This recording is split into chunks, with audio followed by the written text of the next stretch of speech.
Baseball is back in the Bronx. It's the 2025 Fordham Baseball Home Opener. The Fordham Rams hosting the Iona Gaels. It's a local matchup here in New York, and boy, are we glad to be back. Lou Orlando, Will Tallant, we're bringing you Fordham Baseball on WFUV Sports. Will, the weather is gorgeous on February 26th. Nice, crisp, not too cold, not too warm. Perfect weather for a home opener, and that's the big story. Fordham Baseball back at Houlihan Park. I think it's truly a fitting setting, Lou. Great weather all week. What a way to start the season. Beautiful, crisp, late winter air. It's just, the vibes are great, Lou. The vibes are great. Everything is going well. Fordham 1-6 to start the season, but 7 games under their belt. This should be a very solidly even matchup. The Gaels, they also not off to the best of starts, 1-4 in their own regard, but all those losses that they've had so far have been decided by 1 or 2 runs. So really looking forward to a battle of the Bronx here. Well, Will, it's 2 teams riding 3-game losing streaks. Fordham Baseball at 1-6 after a couple trips down to North Carolina against some tough competition. Iona 1-4 and dropping 3 straight as well. So 2 teams that, with conference play still on the horizon, 2-3 weeks away, looking to get back into the swing of things. This is a game, a Wednesday game, a midweek game where you're going to see a lot of pitchers, you're going to see a lot of hitters. Everyone's still trying to get loosed and shake off that winter rust. And you're going to see more new-ish arms. Now, today, Iona's starter for themselves, he's making his first appearance. That's Jackson Cossow. He's making his first appearance with Iona after transferring in. So a lot of new guys, a lot of new faces that you'll see getting you through that midweek matchup. But for Iona, it's a little bit more of an important game with conference play starting a week earlier than Fordham's. They're all important. I shouldn't discredit any of these games. But Iona's conference play does start a little bit sooner. So you want to try to get the wheels turning a little bit faster and a little bit more well ironed out if you're the Gaels. Well, the Fordham Rams have taken the field for baseball here at Houlihan Park, and we will take a break and pause for our national anthem.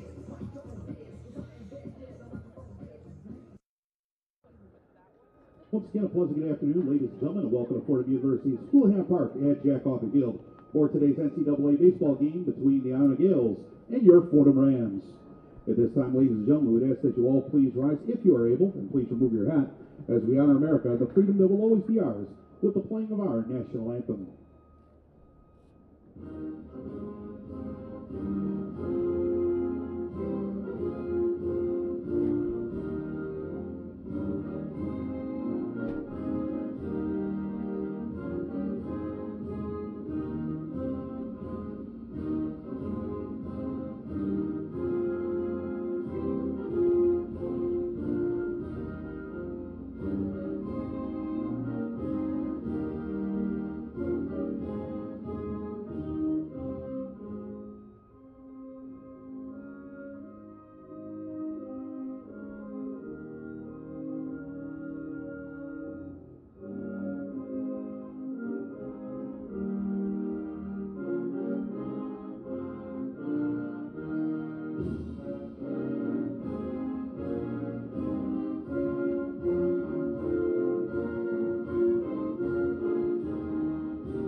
Fordham Baseball at Houlihan Park. It's the Fordham Rams in their white uniforms, maroon pinstripes, and the maroon hats. A Fordham script Rams across the chest. For Iona, they're wearing yellow tops, gray pants, and dark helmets. And for the Fordham Rams, we take a look at their starting pitcher on this Wednesday afternoon. The starter, Jordan. Try this again. Starting pitcher for the Fordham Rams, Jordan Rodarte, the freshman, made 2 appearances over the past weeks. A scoreless outing against NC State, got a little bit roughed up against Indiana. He'll get the start today in what appears to be a bullpen game. And he presents a 3-pitch repertoire, starting with the fastball, moving over to the slider and the split finger. That fastball sitting around 85 to 87 miles an hour. And then he will tone it down with that slider at 75, as well as that splitter, which will act more of a changeup at 75 miles an hour. But yes, Lou, making his 3rd appearance, his first start of the year, and what will most definitely be a bullpen game. Well, he'll take on an Iona lineup that has come out the gates hot. 7 runs or more in 4 of their first 5 outings. You got 5 guys in the lineup hitting above 300. Right now, this is the top offense in the MAAC. We take a look at the lineup. Leading off, it's Sean Stevenson, number 27. Number 2, actually that's the wrong line. Leading off, it's the center fielder Damian Rodriguez, the transfer. In the 2-hole, Sean Stevenson, the third baseman. Hitting third, James Kemp, the first baseman. Hitting fourth, J.C. Frias, the cleanup hitter at second base. In the 5-hole, Anthony Zolo at left field. Hitting sixth, Anthony Febo at catcher. And rounding out the lineup, Jordan Overton, Matt Wessels, and Nicholas Mora. Will, this is a very good Iona lineup that's done a lot of mashing in the early going. Top to bottom, Lou, this is a very balanced lineup. You never want to see if you're the opposing team. 3 guys batting over 360 to start their campaigns. 1, 2, and 3. But then you look at 7, 8, and 9, and you see Matt Wessels down there at 421 in all 5 games played, all of which he has started. A guy batting 421 is hitting 8th, so a little bit of that double leadoff effect. And then you got Nicholas Mora, who hasn't played a ton compared to the rest of the lineup, but 2 games started, 4 games played. What I really like about this Iona Gaels lineup, Lou, is the depth from top to bottom. Not an easy out any which way you go from 1, 2, and 3, 4, 5, and 6, and especially 7, 8, 9. Center fielder Damian Rodriguez steps into the box.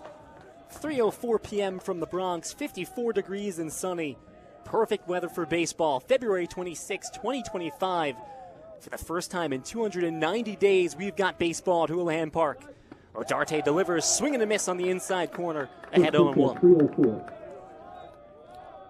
Really like the approach to start for Rodarte there, Lou. Get that fastball over early. That confidence in that swing and miss could go a little bit of ways. Rodarte deals, eyeing the outside corner, just missed 1-1. Damian Rodriguez. It's been 2 years at Dawson Community College. You'll see this theme a lot with these two teams. Key players on the roster spending their first year at D1 level. Rodarte spikes it, and Rodriguez ahead 2-1. And not a bad idea there, though, Lou. Use that splitter, try to get him out in front. You got a pitch to waste there, and even count now at 2-1. But focusing back with Rodriguez, one thing he likes to do outside of playing baseball, and that's play the piano. And maybe that could be helping him with how great of a start he's had so far, batting .429. That's 9 for 21. Fouls off the heater, back to the screen. Count even 2-2. Made the all-conference teams in his freshman and sophomore year during his first 2 years at Dawson Community College. And you see the book on Rodriguez. Good contact bat, can get on base, and he's gotten off to a hot start to his D1 career. Ground ball back up the middle, fielded at second. Turn, throw on to first in time, 1 away. Well, Rodarte there, though. Lou, nice job of executing. Wasting that 1-1 pitch is not the worst idea in the world. I actually really like it. Then he gets back to the even count, moving ahead with the fastball. Right there, if you're the pitcher, you're back in the driver's seat, and he gets the leadoff guy, the speedy leadoff guy, to ground out to second base. Nice start for the starter today. Ground ball was fielded by Lapikis. Sean Stevenson steps in, soft ground ball back up the middle, whiffed at short. It's under the glove of Jack Brennan, and first base runner of the day is Sean Stevenson at first base. And it seems as though they are going to call it a hit for Stevenson. Yep, that is the official scoring. It will be a hit for Stevenson, who was hitting over .440 before that at bat. Just didn't seem as though that Brennan looked that one all the way into the glove, was trying to make the throw before the ball was in the glove. Big cut from James Kemp, fouls it back right behind home plate. Second baseman Reed Lapikis shaded close to the bag at second. Big hole on the right side. James Kemp, one of the veterans of this team, Lou, having a great start to his season as well, slashing .360, .429, and .440. Off speed down. Count even at 1. Kemp started all 30 games, started over 30 games in each of his last 2 seasons, and he not only can hit, great fielder, 1,000 fielding percentage with 276 putouts, and was a part of 22 double plays in his senior season back last year. Pickoff attempt by Rodarte. Stevenson gets back to the bag safely. Rodarte comes set at the belt, delivers. Off speed, high, at the head of Kemp. Heading the count 2-1. On Iona team that's got a lot of new faces, fresh faces. Kemp is one that you've seen a while. His 5th year at Iona, his 4th full season as a starter. And he slots in at the 3-hole this season. Takes pitch right down the middle, 2-2. Kemp 4-hit game versus Hofstra. They had a doubleheader just last week, game 1 of that doubleheader. Definitely can put the ball in play and put it in play with power. Another pickoff attempt from Rodarte. So a little different now, D1 baseball to MLB. There's no limit on how many times you can check over there at first base. Mm-hmm. Humble lead from Stevenson at first base. Rodarte deals off speed, hammered down the line. Step back in left field. Catch by Taylor Kirk for the second out. Like Kirk was battling the sun there for a little bit. Wind also may be a little bit of a factor. Looks like it is blowing from left to right, given the flag in the direction that it's blowing in right field there. So a runner on, 2 away. No score here in the top of the first, Fordham and Iona. And it's the cleanup hitter, J.C. Frias. Fastball away, misses. Frias, local product. A sophomore, grew up in the Bronx, went to All Hallows, which is one of the local CHSAA schools in the New York City circuit. He played for the Bronx Bombers summer ball team as well, so gotta love the local shout out. Another pickoff attempt from Rodarte. Stevenson back to the bag safely. And more than a few guys on this Iona team with Bronx ties, it makes sense, this battle of the Bronx. Iona has more local products than Fordham. That's very clear when you take a look at the rosters. Frias. Hard ground ball, foul, left of the bag at third. One thing that I like about Frias, this is just me personally, pre-game ritual, yoga. Ooh. Gotta love that. You gotta have some flexibility if you're gonna be a baseball player. Especially an infielder, middle infielder. Yeah. The 1-2 from Rodarte. He deals. Eye in the outside corner, just missed. Count back even.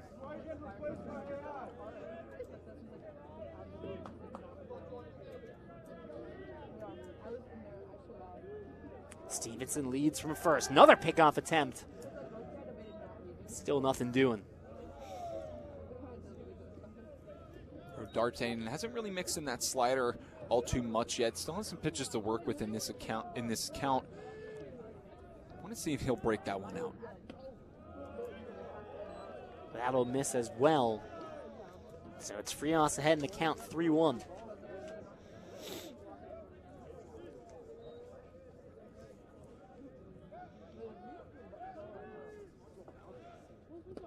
Spiked in the dirt. Frias works aboard. Second base runner of the inning. Runners on first and second, 2 out. Let's bring up the second baseman. The left fielder, rather, Anthony Zolo. Well, you just got to hope, Lou, that the pattern of what we've seen with Fordham baseball pretty recently in the last few years, when you get into situations like this one, first and second, 2 outs, the free pass shouldn't be what is biting you. You want to throw strikes, make them put the ball in play early on, get the infielders working, get that defense firing on all cylinders. Got the slider on the outside corner, strike 1 on the way from Rodarte. Zolo started 40-plus games at third base in both his freshman and sophomore seasons, so coming right in and making an impact for the Gaels. Posted 14 multi-hit games, including 5 multi-RBI games. Big hack, fouls it back behind home plate. Quickly down the count, 0-2. This is a great scenario here, Lou, for a splitter. Work that splitter. You had it working a little bit. No takers, but up in the count 0-2 could find a way to get him fishing. 0-2 from Rodarte, misses away. Runners on first and second, 2 out. Rodarte looking to keep Iona off the board here in the top of the first. Stevenson 4 steps off the bag at second base. Lapikis checks him. The 1-2 fouled up and over the netting to the right of the broadcast booth. Zolo stays alive. Now, one thing to notice here, though, is that infield, a slight shift here. Got more guys leaning towards the left side of the infield. So you want to pitch to the defense. Anything away here could sneak through, and it could be an early run opportunity for Iona. Rodarte delivers inside. Zolo has worked the count back even 2-2. Zolo's a tough out. He's batting .304 this year. Hit .301 as a true freshman as well. Definitely has the ability to not only put the ball in play, but put it in. 2-2. Swing and a miss. Strike 3. And Jordan Rodarte, the freshman, escapes the inning. So Iona strands 2 in the top of the first. We head to the bottom of the first. And it's Kirk Lapicas-Bucciero coming to bat. No score, top half of the first inning. Lou Orlando, Will Tallant. It's Fordham Baseball on WFUV Sports.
Home half the first inning, no score from Houlihan Park. It's the 2025 Fordham Baseball Home Opener.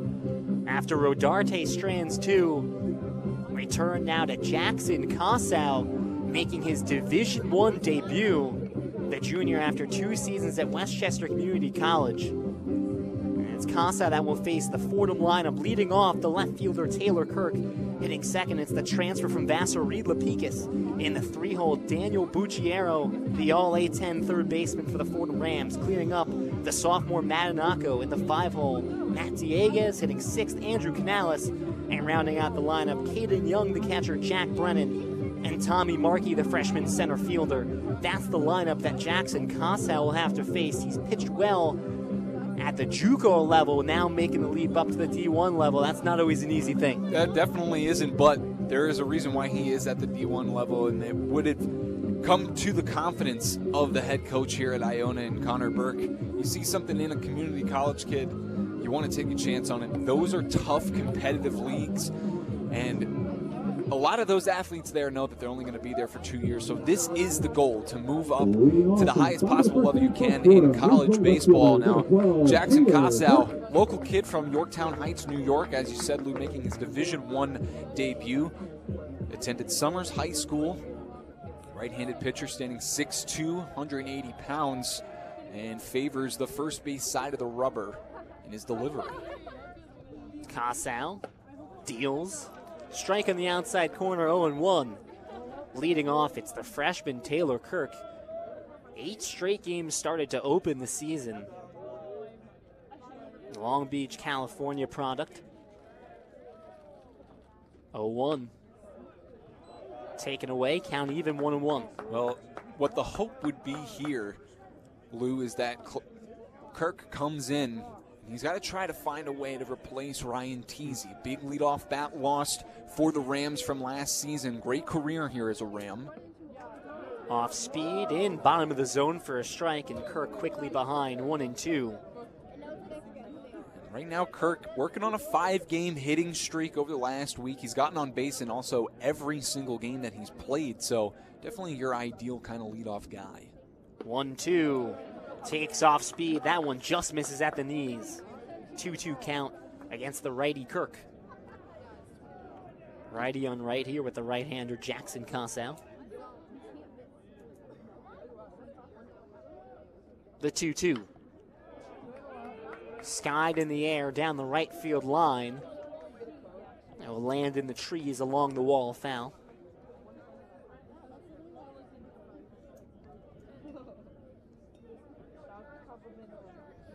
Well, you look at this Fordham lineup. 2 freshmen in the outfield with Kean Saylor a little dinged up, so big role for the freshman to play. Do the 2-2 again. This one popped up. Second baseman Frias shading back. Called off by Wessels, who makes the catch coming in for the first out. Sun at this hour, little past 3 p.m., it gets really, really difficult to track those fly balls as it starts setting behind Keating Hall, just to the left of where we're sitting right now. But it definitely does get pretty difficult. It stays very vibrant out there all day, especially in the afternoon. So that was kind of to be as expected, but a nice play to gather themselves and record that first out. Second baseman Reed Lapicus shows bunt, pulls it back, and takes high. Ahead 1-0. Reed Lapicus, 4 years at Vassar. He overlapped with Andrew Canales, who came over the year prior to the Fordham Rams. Kossau's fastball catches the corner for a strike. Lapicus, another very solid career in the D3 level, just like his former teammate, or current teammate actually, in Andrew Canales. 1-1 from Kossau. Fouled right back. Lapicus, one of the best hitters in the Liberty League, really for 4 seasons at Vassar. Hit .365 across those 4 seasons. Been a little bit of a tough start to him here in this D1 career, hitting .118, 2 hits and 17 at-bats. Been able to get on base a little bit. The 1-2. Check swing. Did he go? He did. Strike 3, and there's the first strikeout in the collegiate career of Jackson Kossau. A lot of room to work with there if you're Jackson Kossau. You get Lapicus down 1-2. A lot of room there. A lot of room, and he breaks out that slider. Gets Lapicus reaching and lunging for it. I thought it was a no-doubter that Lapicus did go around, and that's definitely a vote of confidence if you're Jackson Kossau. Got number 1 out of the way. 2 down. Kossau deals to Daniel Bucciero. Takes first pitch strike. I should amend what I said. Not the first collegiate strikeout, the first D1 strikeout for Kossau. Spent 2 years. Community college. Here's the 3-hole hitter for the Rams, Daniel Bucciero. Takes high. Bucciero named the 42nd best third baseman in all of D1 baseball, according to D1Baseball.com. His first 2 years with the Fordham Rams already got some hardware. There's a lot to love about Daniel Bucciero, clearly the star of this team. And last year, he really turned it up around the start of A10 play. Fastball misses high, 2-1. I mean, Will, he was dominant in A10 play last year. It's where he hit all his home runs. He hit .374, 9 home runs, 26 RBIs, and also stole 10 bases in A10 play. Really helped Fordham get into that playoff spot, and unfortunately it didn't work out. Sky to right field. Wessels drifting over. Makes the catch with 2 hands in a 1-2-3 inning as the Fordham Rams get sent down in order. 1 inning in the books, no score. Iona, no runs, 1 hit. Fordham goes down 1-2-3. To the second inning we go. Back in a second. Fordham Baseball on WFUV Sports. Hey, it's Chaz McAdams here calling you to tune in to WFUV Sports One-on-One, New York's longest running sports call-in show. With hot takes covering all sports from the 5 boroughs and beyond, to interviews with some of the biggest names in sports media. We're live Saturdays on the WFUV Sports YouTube from 11 a.m. to 2 p.m. and then later on 90.7 FM from 11 p.m. to 2 a.m. Come join us next Saturday for One-on-One.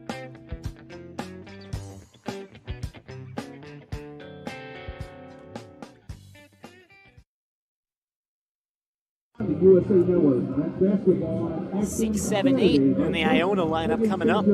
Top of the second as Rodarte stays out there after stranding a pair of runners in the top of the first. 1 inning in the books, no score from 2 very different looking offenses coming into this one. Fordham dead last in the A10 last year in a lot of major offensive categories. It was one of the things that really held them back down the stretch.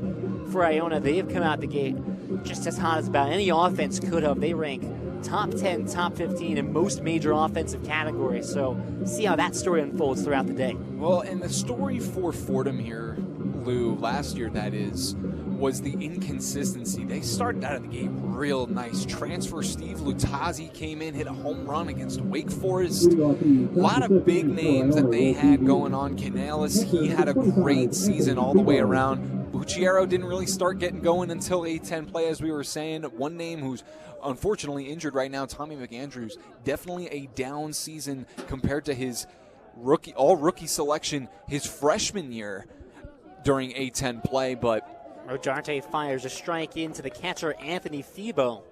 Gets our second inning underway. Main thing, Lou, is the consistency with the lineup. Right now, everyone is still trying to find their footing on Fordham, whereas Iona, they got everything kind of going for them right now. That one misses away. Even count 1-1.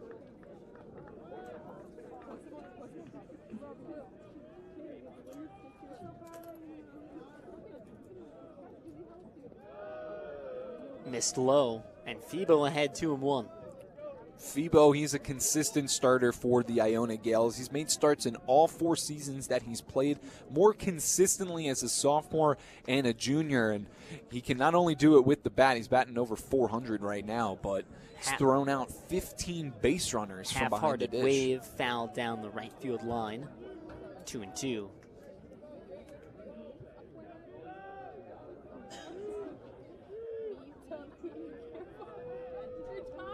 2-2, Rodarte rocks and deals. Wave and a miss, strike 3. Back to Matt Case for the freshman. Now batting is the designator, number 21, Jordan Overton. Well, you talked about coming into this game. That third pitch, he's got that splitter that just drops off the table.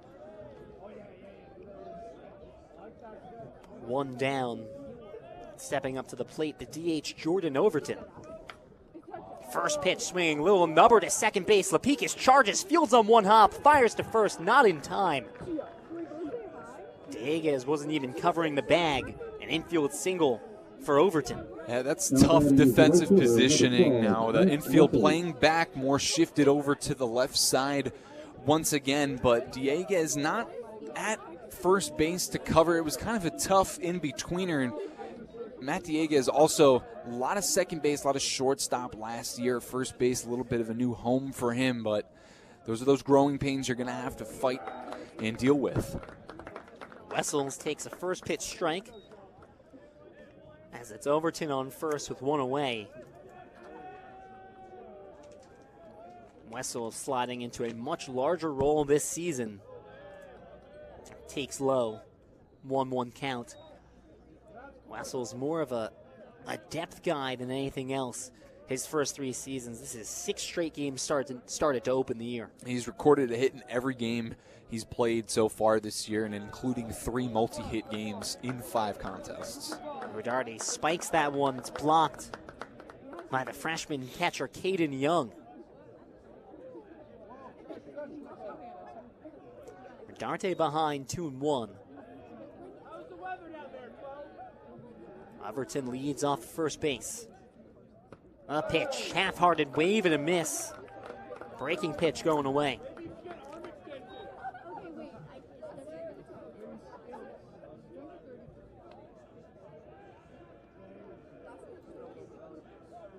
Freshman Rodarte glances at his glove, comes to a set at the belt.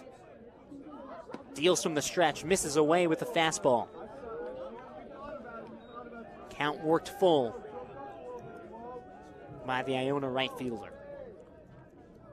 Just got to find something that's going to make Wessels put something in play here. And got a double play opportunity, pitcher's best friend. 3-2, line drive, left field. Kirk going back. It's over his head. Takes a hop off the wall. Overton had to hold up. Able to get to third. It's a double from Matt Wessels. 2 runners in scoring position for the 9-hole hitter, Nicholas Mora. Well, he definitely put something over the plate So Wessels could put it in play. It was just too good and red dead into the zone, and Wessels drives one deep. One hops the wall in left field, and now the Gaels, with 2 runners in scoring position, probably the best opportunity to score so far that we've seen. Here's Nicholas Mora to round out the Iona lineup. Pair of runners on at second and third. First pitch strike on the splitter.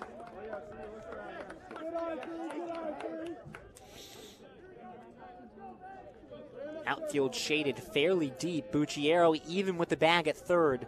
Middle infield playing back. Goes back to the splitter. This time misses low.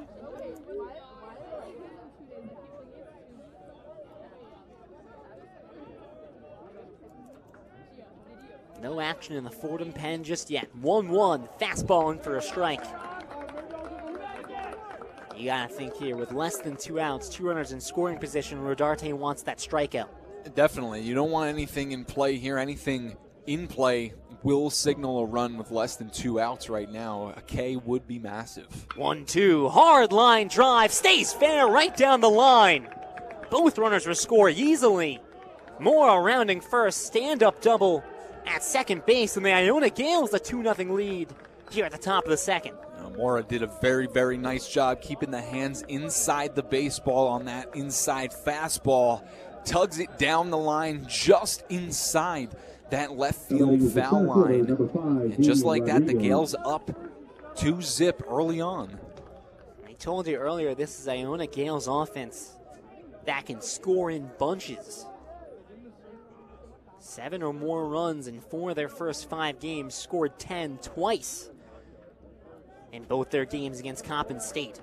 Mora leads off a second, lineup flips over. And Rodarte misses away. As you mentioned it though, Lou, with the lineup flipping over, that was the 9-hitter right there. That was somebody that you want to try to get out as best as you can, especially with the strikeout. But once again, the depth of this Iona lineup, going to be a really, really tough challenge for any Fordham pitcher today. Rodriguez a hack, fouls it back. 1-1 count for the Iona leadoff man. Center fielder from Florida. And every single batter in this Iona lineup right-handed, so a lot of favorable matchups for the Fordham pitching staff. High breaking slider misses up. And now it looks like there's some action going on in that Fordham bullpen. It's a right-handed pitcher. Can't really see from our vantage point right now. Line drive, sky to right field. Canales back, it's over his head. Hop off the wall. Mora had to tag, takes a big turnaround third base. He'll hold up. And it's 3 straight doubles for the Iona offense. No runs come to score. But once again, 2 runners in scoring position for the Gaels. Gaels doing a great job of putting bat on baseball and doing it with authority as well, finding those open gaps, a lot of one-hoppers to the wall. Hard, solid contact, and just having a tough time putting them away. As you said, Lou, 3 straight doubles, and once again, 2 guys in scoring position. Have a brief stoppage. He's out to talk with Rodarte as the Fordham coaching staff. Runners on second and third. Still less than 2 outs. Rodarte put 2 runners on the first inning, was able to get out of it. This time, not so lucky, and you start to see why this Iona Gaels offense has been so successful to start the season. Get strikes, and they're going to pound them. That's exactly how this team has done so well. They're 1-4. Those losses have been really, really close, but also a lot of runs have scored as well. So they know how to get runs in. They know how to manufacture runs as well. Their lone win against Coppin State scored 18 runs. So this lineup definitely knows how to get it done. Stevenson will step in the left-hand side of the batter's box. Hard ground ball at first. Fielded by Dieguez. His throw home, not in time. The scoop could not be made by Caden Young. Iona takes a 3-0 lead on the ground out by Stevenson. And that's the right play there over at first base by Matt Dieguez. Close enough to the base, even though Mora broke for the plate very early on contact. Dieguez gets the force out at first, made a nice strike over to Caden Young behind the dish, but Didn't seem like he looked ball into glove, tried to go for that tag before the ball was even caught. Runner on third, 2 outs. Fastball misses high to Kemp. Well, I'm not sure if you clocked this. Sean Stevenson listed as a right-handed hitter, stepped into the box as a lefty. He did. Yeah, he did step into the box as a lefty. And knocked in the runner. It's a 3-0 Iona lead, 2 outs, runner on third. Kemp takes low, heading the count 2-0.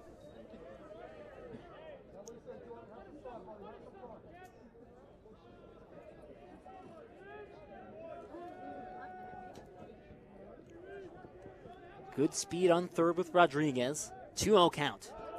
Fastball misses up and in. Rodarte once again is having a little trouble finding the plate here. Could be signaling the end. If you're Coach Kevin Layton, you just want to get him through this inning. No more damage. Try to avoid that. Fastball in at the knees. Rodarte gets a strike. Count to 3-1. Get me over fastball. Now you got to be a little bit more creative. Got to find a way to get this out. Got a 3-hitter up. Kemp, no joke. Kemp, aggressive swing. Fastball on the inside corner, fouls it off to the Iona dugout on the left side. So the count worked full. Runner on third, 2 outs. Gaels lead by 3 in the top of the second. Rodarte deals. Breaking pitch misses away. Trapped by Caden Young. Prevent the runner from advancing. Runners on the corners. By 2 outs. And the cleanup man, J.C. Frias, to the plate. Frias, he walked in his first AB, and it looks like we're going to have a pitching change. Kevin Layton has seen enough. He will pull his young freshman with 2 outs here in the second inning. Iona Gaels plated 3 runs here in the top of the second. And they've got 2 runners on, 1 in scoring position. I'll turn it over to the righty, Chase Hannawall. We'll take a quick break. Iona up 3-0, 2 outs here in the second inning. Fordham Baseball on WFUV Sports.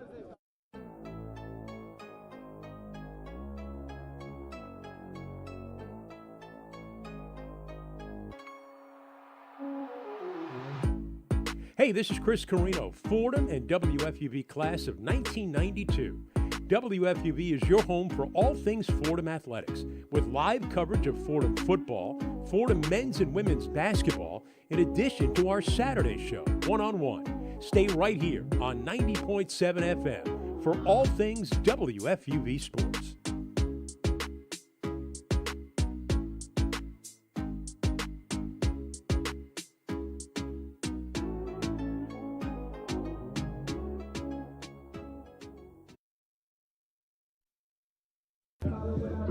Iona Gaels a 3-0 lead over Fordham in the Fordham Baseball Home Opener. 3 runs off of Rodarte in the second inning. And Kevin Layton will go from one freshman to another. It's the right-handed throwing Chase Hannawall.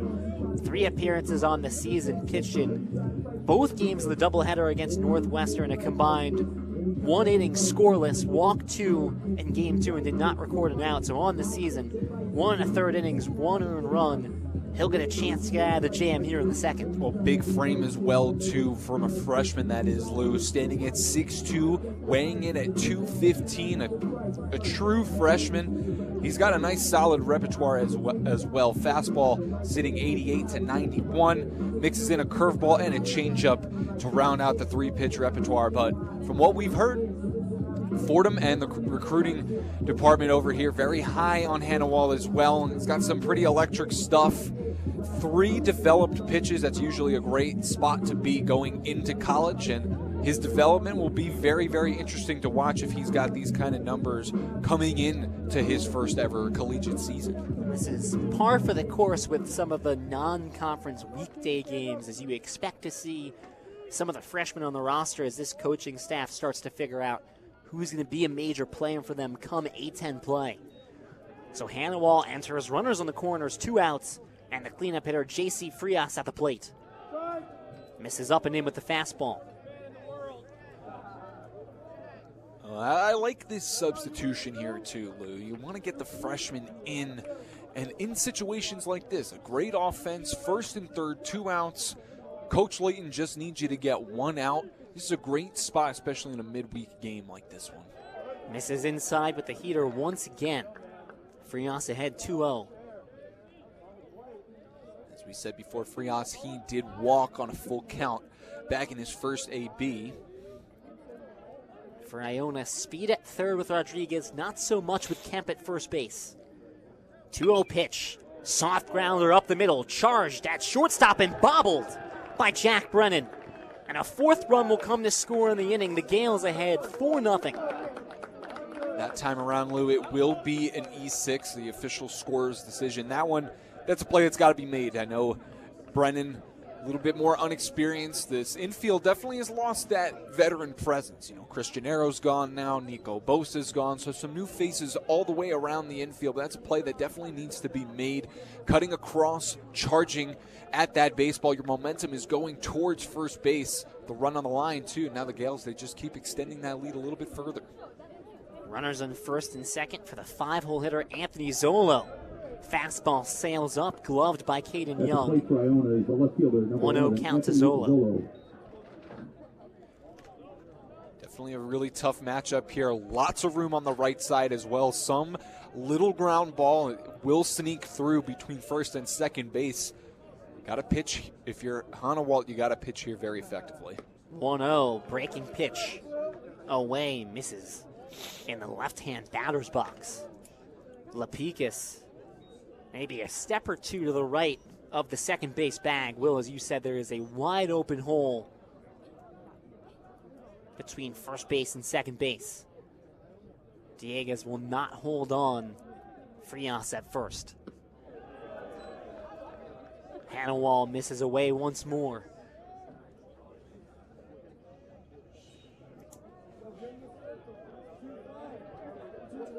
So Zalo ahead 3-0 in the count.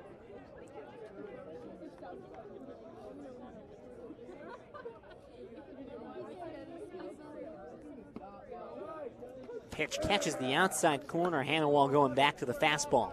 Another get-me-over fastball there, Lou. You're down 3-0. You got to fire in a strike. The one thing I'm not particularly loving is where he's missing. Missing on that outer half. Any contact, bats a ball there. If it sneaks through, it will be a run. And an even bigger hole for the Rams to climb out of. 3-1 pitch. Fouled off. Count to full count. Count to 3-2. This is also the 9th batter up for the Gaels so far this inning. They did bat around. It's interesting conversation for later, Will, whether you count counting around to be just getting 9 up or getting the 10th batter. That's a fair one. I'm on the 10th batter side of things. We'll discuss later. Sure. Full count, 2 runners on. Pitch misses away and gets by Caden Young. Big turn at 3rd from Kemp, but he'll stay right there. Bases are loaded.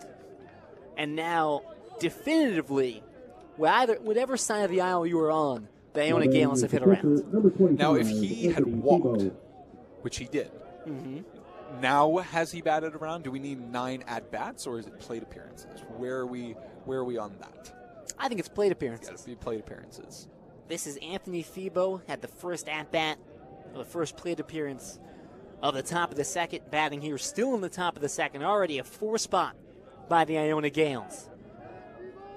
Base is juiced. Hanawal. Fastball in for a strike.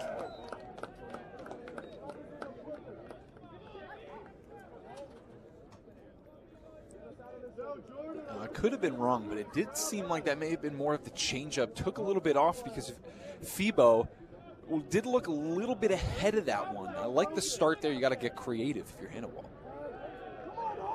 That one misses away. 1-1 count. I'll defer to you there, Will. I trust your expertise.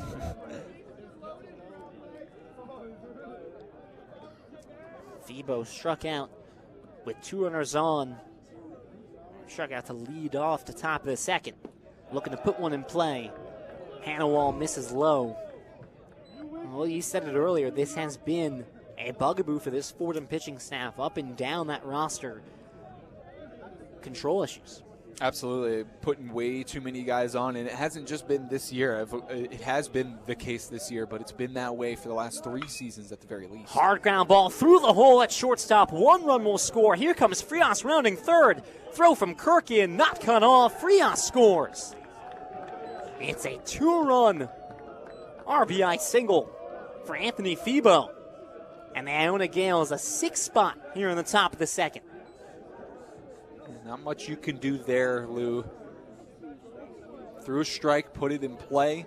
Hard ground ball through the left side of the infield, but just keeps coming back to bite the Rams. Got to find a way to get ahead and stay ahead. That has not been the case so far, and the Gaels have definitely shown it with what the scoreboard is reading now. A 6-0 ball game. Hanwell will spin around, fire to second base to check on the runner. And they call a balk. So Zalo and Febo will advance to second and third, and just like that, Iona has 2 runners in scoring position. Still 2 outs in the inning. It's the redshirt sophomore Jordan Overton. Singled in this inning, and that started things here for Iona. Second and third, Hanawal deals, foul ball right back behind home plate. I didn't check the balk. I was writing some notes down on my scorecard, so the only way that I can guesstimate really for a balk is if he just completely rushed it, because it's usually pretty difficult to balk going to second base. But it is what it is, and that is the story. Now 2 guys in scoring position again. 0-1, breaking pitch does not catch the corner. 1-1 count.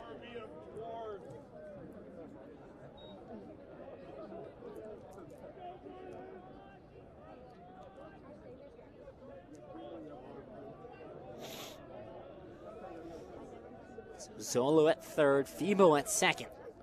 And that one hits Overton square in the back, right on the numbers. And Hanawal has loaded the bases. Now batting is the right fielder, number 12, Matt No Russell. stirring yet from the Fordham bullpen.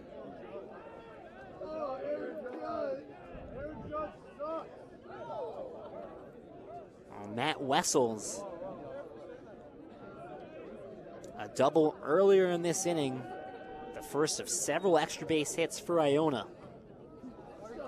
A chance to add to what already has been a loud inning for the Gaels. Bases loaded, up 6. Fastball misses away. The score's telling the story, obviously, though, Lou, but this is not the kind of guy that you want to just float one into as well with Wessels. As we mentioned before, 3 multi-hit games and 5 contests, already has a hit today. Hard ground ball to short. The flip on to second, and that'll end the inning. But not before 6 runs come to score in the top of the second. It's the Gaels up 6-0 for Fordham. 4-5-6 coming to back in the home half of the second. It's Fordham Baseball on WFUV Sports.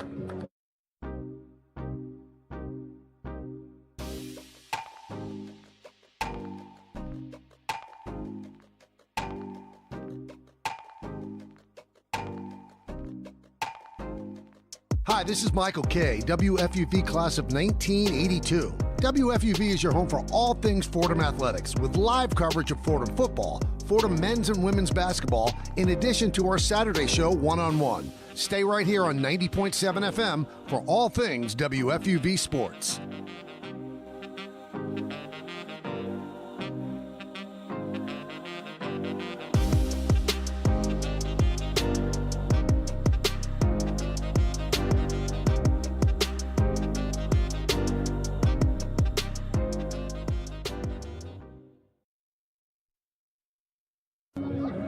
It's a 6-run frame by the Iona Gaels in the top of the second. And the error by Jack Brennan allows 3 unearned runs to score.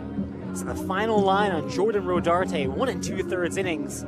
5 hits, 5 runs, 3 earned, 2 walks, 2 Ks. Hanawal comes in, throws 18 pitches, and allows another run to score. Hanawal walked the batter, allowed the hit, really struggled with control as he tried to close out that frame. You saw it with the hit by pitch there. Lost a little bit of the control with that slider. Tried to run it away, but released it a little too early. And once again, Lou, that story is not finding a way to get those outs when you need them. Free passes any which way that the Rams allow. It's just not a recipe for success today, especially with the depth of the Iona lineup that we keep talking about. They will find ways to put the ball in play, but not only put it in play, they will do some damage. These hits that they've had, they've been squared up really nicely. A few one-hoppers to the wall in right center and in left center, finding those foul lines as well to rip across a few doubles. The Rams staring at a really, really starch 6-0 hole right now. It's three righties due up for the Fordham Rams at the bottom of the second. Akko, Dieguez, and Canales. Start things off with the sophomore Matt and Akko. Fordham in a 6-run hole. Takes inside. Akko gonna say that clipped his elbow, and that is the call. Home plate umpire David Gonzalez agrees, and with one pitch, Fordham has their first base run of the day. That was a great job by Akko, too. He immediately knew that it had clipped him on the elbow or the shoulder, wherever it was, and tried to sell it as much as he could, and Gonzalez saw the same thing, and the Rams an early leadoff base runner. The sophomore Matt Dieguez steps in, playing at first base today, takes a breaking pitch for a strike on the outside corner.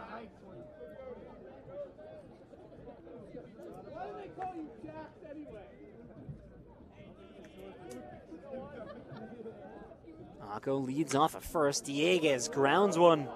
Soft roller charging at third. Throw on the run in time. Nice play by Stevenson. Akko will advance to second. It's a nice job by Stevenson there, absolutely. No need to check the runner going to second base. You're not turning two there. Another situation where your momentum is going towards first base. Got to look the ball into the glove with the one hand and gather and throw. Dieguez can move a little bit. He's a two-sport athlete in high school, so that's not an easy out running down the baseline there. But the Rams, runner in scoring position now and a chance to chip back into this ball game. Andrew Canales at the plate, takes high. Jackson Cossow back for his second inning of work after a scoreless 1-2-3 frame. Well, it's a two-way street here, Lou. Could be a good or a bad thing that Cossow had to sit for a little bit in that last half inning. Misses low. Nice block behind the dish by Febo. Keeps Akko at second base. Canales ahead in the count 2-0. I think generally the feeling from people that have played the sport is that it's not that good if your pitcher has to sit on the bench for 30 minutes. It's definitely not. He was rolling in that first inning, a 1-2-3 frame, and then immediately comes back and hits the first batter on the very first pitch. Casso tugged the fastball, misses in the left-hand batter's box. Canales, a 3-0 count in his favor. Well, Canales is a staple in this lineup for the last 2 years now. Lou started 50 of 52 games for the Rams this year, and then it's been a consistent presence in right field to start this season. Takes a strike right down the middle. Canales came over last season after spending 4 years at Vassar, and I think Fordham looking to find similar success with Reed Lapicus this year as Vassar found a home in right field, was an excellent bat in the middle of that lineup. 3-1 pitch. In the dirt, ball 4. 2 walks from Cossow in this inning. I should say a hit by pitch and a walk. Fordham pair of base runners for their freshman catcher, Caden Young. Caden Young doing a really nice job of stepping in for the junior Tommy McAndrews as he's sidelined with an injury. He's made 3 starts, playing in 6 games, but seeing more start times as of late. Big game came against Harvard in Fordham's first win and only win so far. Went 2 for 5 with a home run and 4 RBIs in that contest. Chance to add to that here. 2 runners on. Flinch of the bat, takes low. First base umpire Scott Davis says he held up. Count 1-0. Young also collected his first collegiate home run, and it wasn't against Harvard. It was actually against NC State back when they were ranked in that first series to open up the season for the Rams. He had back-to-back games with a home run. Caden Young skies it foul along the right side. 2 home runs in his first 6 games for the freshman catcher. And Fordham's had some success with the freshman catchers the last few years. Tommy McAndrews, an all-rookie team selection in the A-10, has become a staple behind the dish. Caden Young looking for similar success. Tips it back behind in the count 1-2. Another thing that Fordham has done particularly well over the last 4 years, and obviously we've seen the offense from behind the dish, but all 4 catchers, they do have 5 on the roster, but 4 that get the regular playing time, have very, very good defensive stats and intuition. 1-2. Slider breaking away. Young holds up.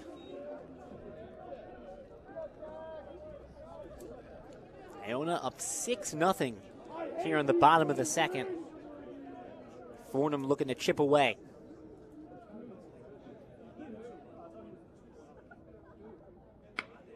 Soft grounder up the middle. Backhand scoop by Frias. Dives at the bag at second and gets a glove on it. That'll go down as a fielder's choice, as Frias, an impressive defensive play, able to nab Canellis at second base.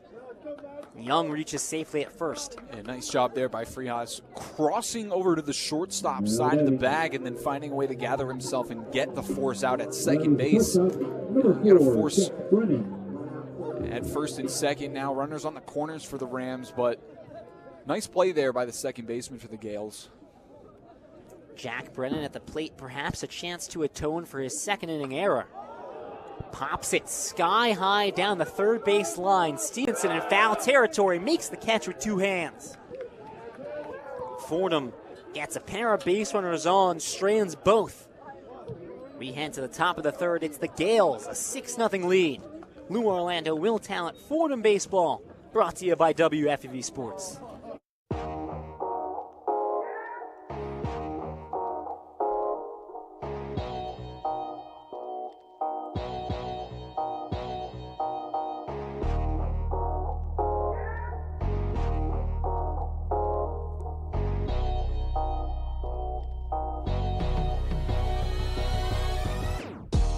Hey guys, Grace McCarran here with Jack Warner. And we're 2 of your hosts for Nosebleeds, WFUV's one and only baseball podcast. We'll keep you in the loop on all tri-state news with the Yankees and Mets, as well as the biggest headlines from around the MLB. Catch weekly episodes of Nosebleeds on Spotify, Apple Music, or wherever you get your podcasts. Take a trip around the bases with Nosebleeds on WFUV Sports.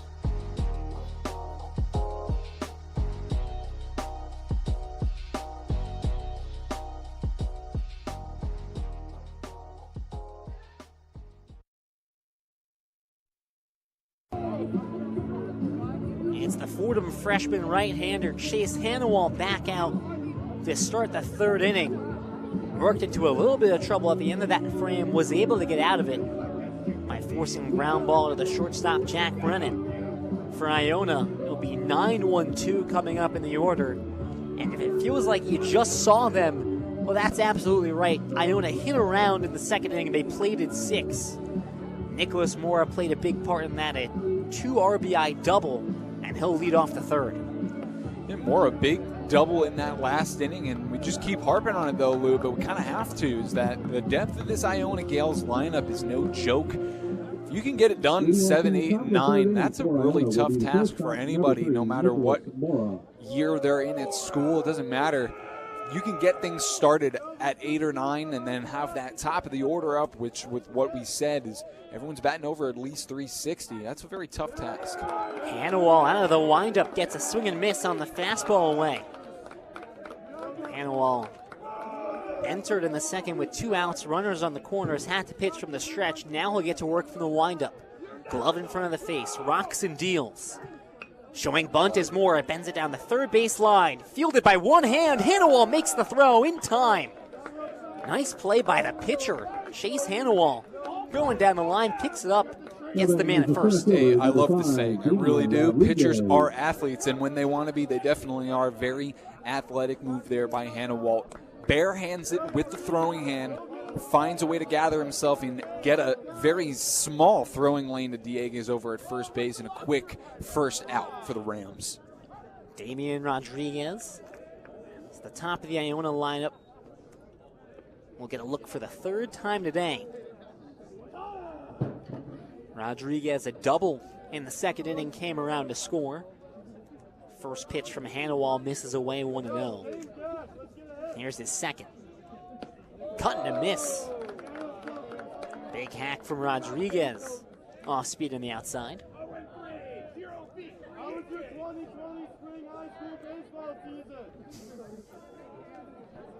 Some jeers from the home Fordham crowd. Nice attendance here at Houlihan Park for the Fordham Baseball Home Opener. Rodriguez fouls it back on the right side. Yeah, really nice to see. A lot of people sitting right down in front of us, Lou, but both baselines, the bleachers don't really extend a lot here at Houlihan Park, but nice attendance for sure. 1-2 from Hannawall. Ground ball, third base. Fielded and charged by Bucciero. A throw across the diamond in time.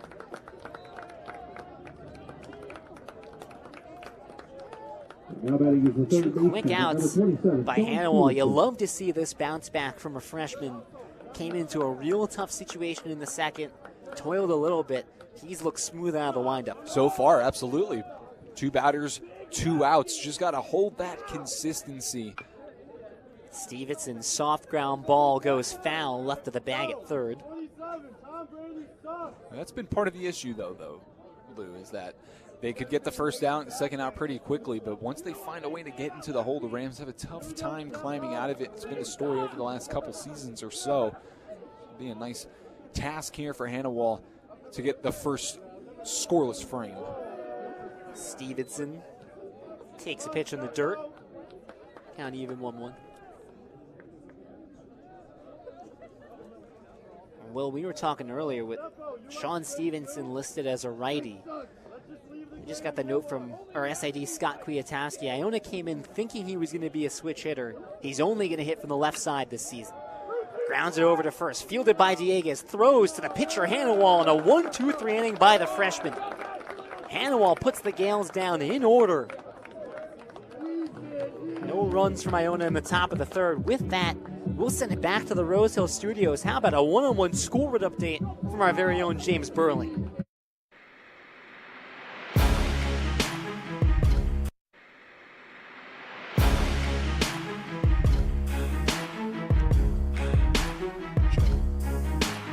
I'm Chaz McAdams. And I'm Ben Oppenheimer. And we are 2 of your hosts for On the Hill, We're good, the flagship we'll just do it after podcast the of third. Fordham Athletics. We'll be talking about everything from football at Moglia Stadium To hoops at the historic Rose Hill Gym. discussing the ins and outs of all Ram athletes, teams, and big games. If you want to be part of the Ramily, then listen to On the Hill from WFUV Sports.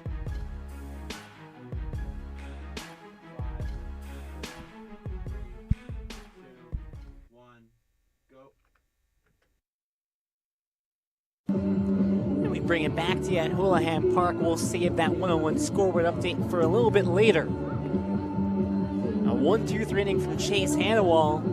And the home half of the third will be the freshman Tommy Markey. And then the top of the Fordham lineup. This is a Fordham offense that's looking to get going. Got a couple base runners on the second inning, just couldn't plate anything across on Jackson Cossow. They're still looking for their first hit. Base runners are a good start, though. Got to get those in order to scratch across a few runs, but still looking for that first hit. Tommy Markey, a freshman out of East Falls, Pennsylvania, attended Springside Chestnut Hills Academy. Started the last 2 games. He went 1 for 2 with an RBI against Northwestern in that most recent contest. 2-sport athlete as well in high school. Fordham loves their 2-sport athletes, football and baseball player at Springside Chestnut Hills. Let's see if Fordham get anything going against Cossow. 2 innings scoreless with just 28 pitches. He's been very solid so far. Number 15, Tommy Markey. It's the left-handed freshman Tommy Markey. That'll step up sliding in and getting the starts at center field with Kean Saylor a little bit dinged up. The windup is Casal. Misses high with the heater.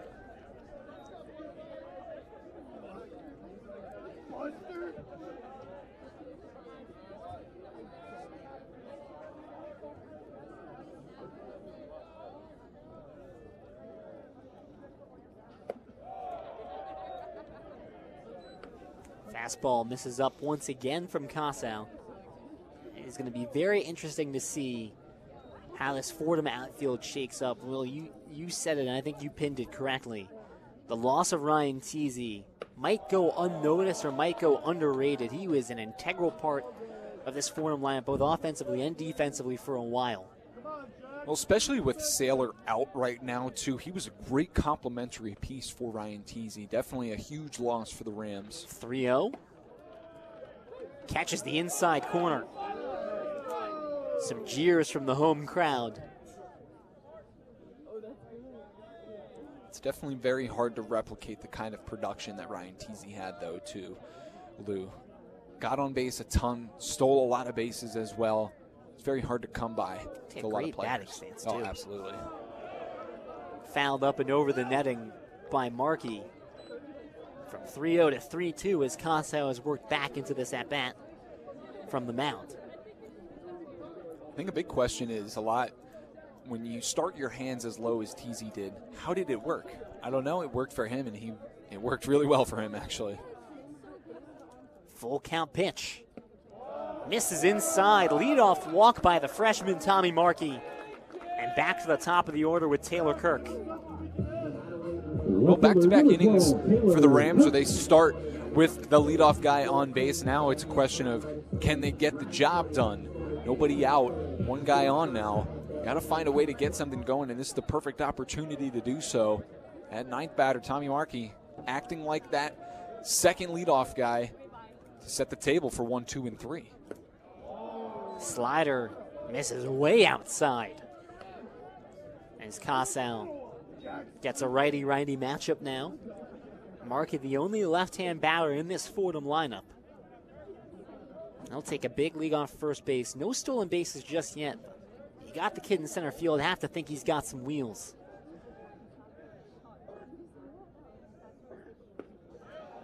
Fastball at the knees for a strike. 1-1. They got the reverse shift going on here for Iona. A little bit more of the infield shading to the left side. And obviously the middle infielders playing double play depth, but the outfielders shading more to the right side. Misses outside, does Casal once again. Good scoop by Febo behind the dish.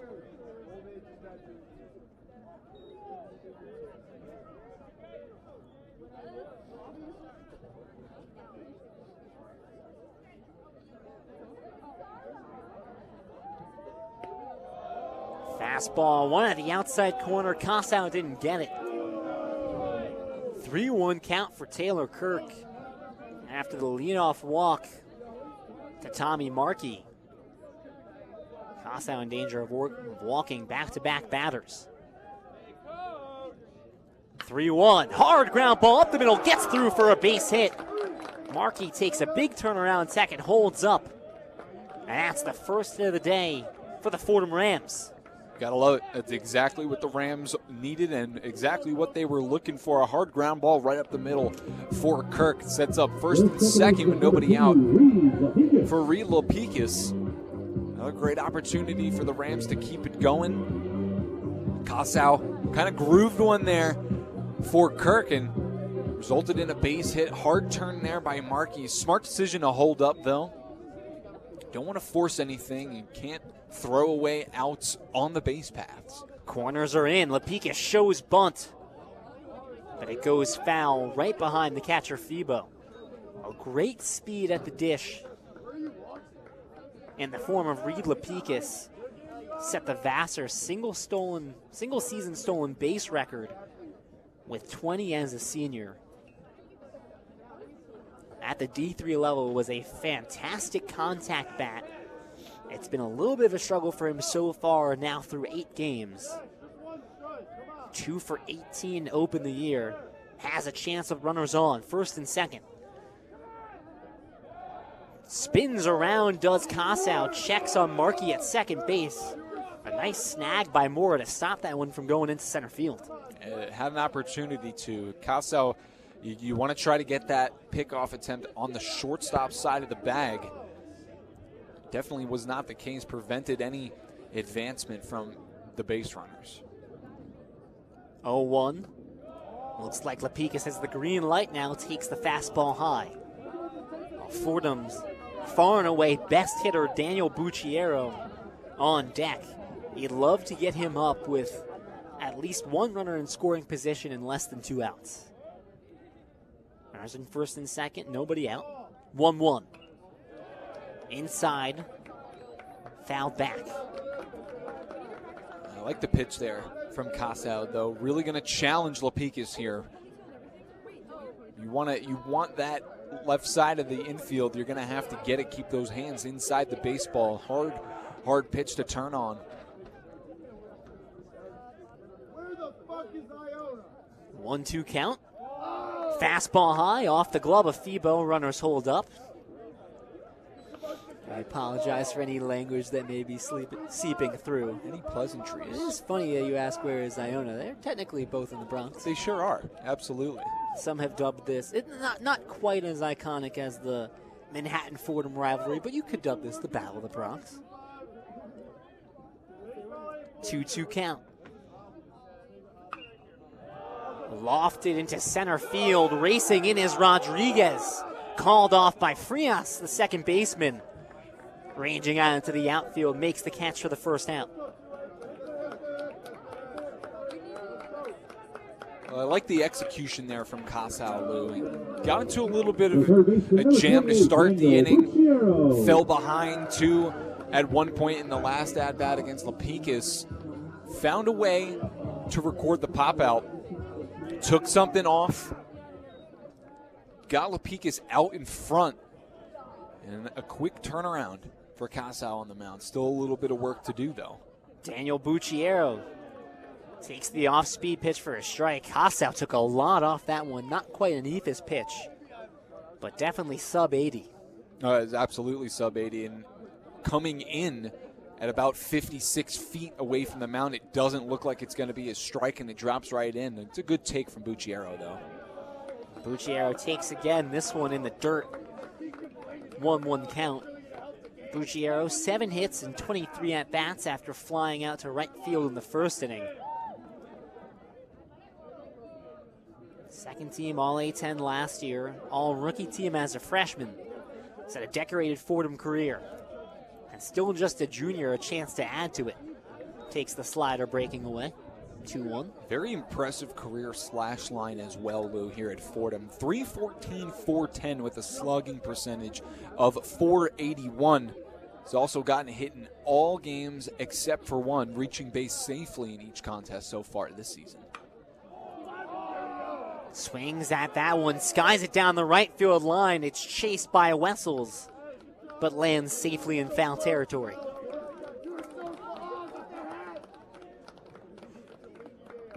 It's one thing with the dimensions here at Houlihan Park. It's a multi-purpose field. You got soccer, football, baseball, a lot going on this field. And when that is the case, you're going to have a lot of foul territory when you're playing baseball games here. And a lot of ground to cover, even just between the dugouts and the baselines as well. A lot of foul territory, but the left and right field lines, you kind of space it out a little bit. A 2-2 to Bucciero. Off speed, tap down the third base line, foul. I should say, got a text from my mom about 30 seconds ago. Iona in Westchester. So not quite the Battle of the Bronx. I think close enough that it is 100% a regional rivalry. Close enough to be a local matchup for Absolutely, sure. absolutely. We'll do the 2-2 once again. Pair of runners on, 1 out. Bucciero skies one to right field. That will send Wessels down the line. Chasing. It lands in the bushes in foul territory. So Bucciero staying alive. Fordham trailing 6-0. Looking to get it back. They've got a great chance. 2 runners on, and their 3-hole hitter, Daniel Bucciero, at the plate. This is what you need out of the 3-hole hitter right now in Daniel Bucciero. Obviously, the result is what you're looking for, but what you need is for Casau to throw more and more pitches. Bucciero doing a great job of spoiling these off-speed pitches from Casau, doing anything that he can to get him out. He's looking for his pitch. Casau is eventually going to have to break against a special hitter like Bucciero. It's Markey on second, Kirk on first. 2-2 count to Bucciero. Casau deals. Line drive, back of the middle, base hit. Markey will score easily. Kirk takes the turn. He'll go to third. It's an RBI single for Daniel Bucciero. And the Fordham Rams are on the board here in the 3rd inning. I love it, Lou. I love it so much. The infield was shaded all the way to the left side. A big, bright hole between first and second base. Bucciero making Casau sell out and throw him a pitch that he can hit, because eventually you're going to have to do that and keep the game moving along here. Bucciero doing a nice job of forcing it to the right side. Easy run for the Rams, and now the divot, just 5 runs. Second RBI of the season for Bucciero, team high 8 hits on the year. First pitch swinging as Madanako fouls it back. Still solid speed on the bases. Kirk at third, Bucciero at first. And the cleanup hitter Madanako slides in, hit by a pitch in his first at-bat. Apologies once again as the slider misses away.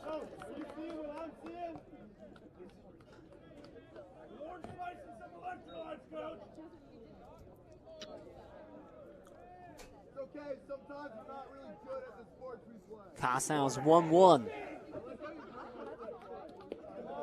Misses low and away. Akko ahead 2-1. You can tell the control has really left Jackson Casau here in the 3rd inning. Fordham Rams a golden chance to take advantage and claw their way back in. The Rams doing a great job of spoiling all of the waste pitches here for Jackson Casau, making it even tougher for him to record an out by way of the strikeout. 2-1, misses in the dirt, skips away a couple feet from Febo. Runners hold still at first and third. Another good hitters count for the Fordham Rams. Akko ahead 3-1.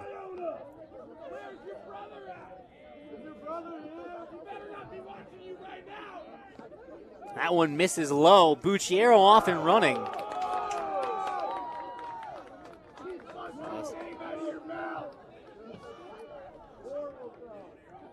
That's to call that one a strike. Bucciero and Nam second with a stolen base. Well, it's a golden opportunity here, Lou. Runners on second and third, just 1 out, so anything on the ground should do the job. The big hole once again on the right side, and Madanako, good bat to have up right now. Akko fouls it off, count stays full. Kirk on third, Bucciero on second. Rams trail 6-1 here in the bottom of the 3rd. 2025 Fordham Baseball Home Opener. Looking to celebrate with a win. We'll do it again. This one misses in. Akko the free base. Bases are juiced. And it's Matt Dieguez that will step up with a big chance to get some runs back for the Rams. First baseman, number 1, Matt Dieguez. Dieguez, ground out victim the first time up. 5-3 put out. Big opportunity here for the sophomore who's seen more and more playing time. And we mentioned him before, Ryan Teasy. Matt Dieguez wearing his number 1 this year. A little number change as guys come in and other guys take the place of others. Dieguez, a golden opportunity. Just looking for contact. Can't expect the Gaels to have the corners in. Get that four-side at home, but stay in double play depth up the middle. A ground out here. It's a big out for Casau. It's the assistant coach, Mike Monica, now is out to talk to Casau. Action in the Iona bullpen. It's the lefty Saul Motto warming up. Bases loaded, 1 out. Fordham trails 6-1.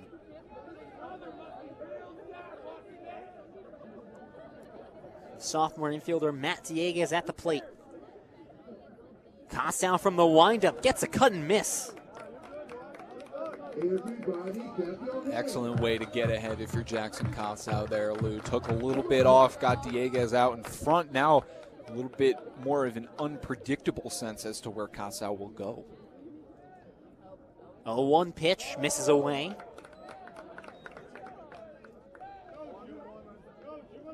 Dieguez grounded to third in the second inning. This is 7th game started, 8th game of the season. Off speed, misses away once again. Kossow, the base is juiced, nowhere to put Dieguez.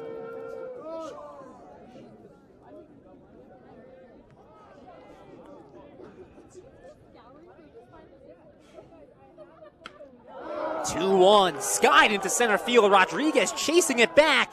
It's over his head. Diving attempt, couldn't come up with it. 1 run scores. Dieguez to second. Here comes Bucciero. He's in safely. It's a 2 RBI double by Matt Dieguez.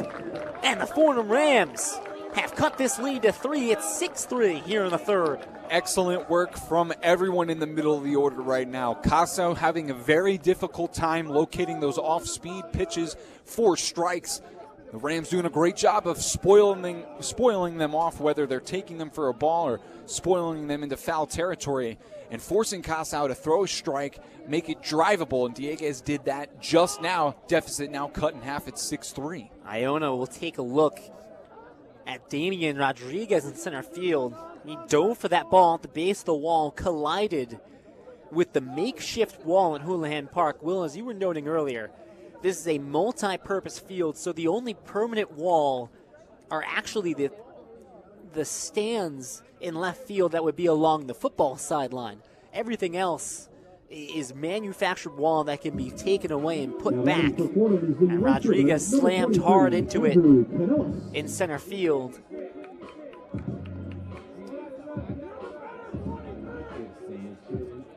And it looks like we're going to have a change here for the Gaels.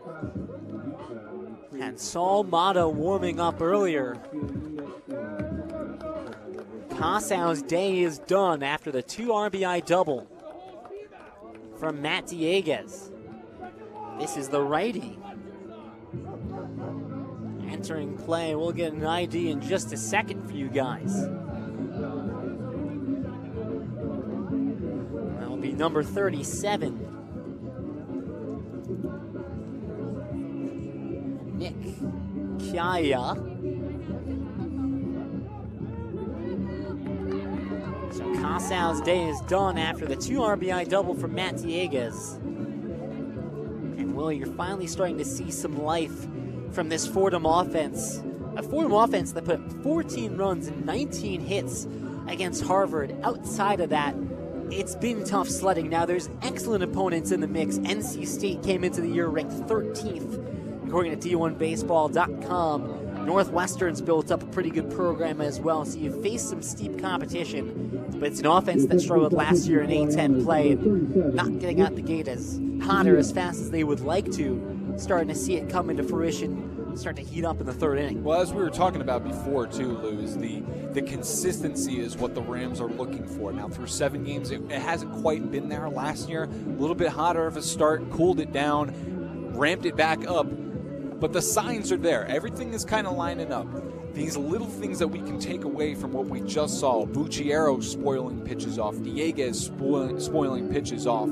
Finding something to drive and spoiling away those waste pitches from Kossow. That's the recipe for success right there. You want to make that starter throw as many pitches as he possibly can, get to that bullpen, and that's the best way to chip back into a ball game. Staring at a 6-0 deficit, getting 3 more to plate in this inning, cut it in half, make those pitchers throw you strikes that you can drive and get the other defense working and moving around.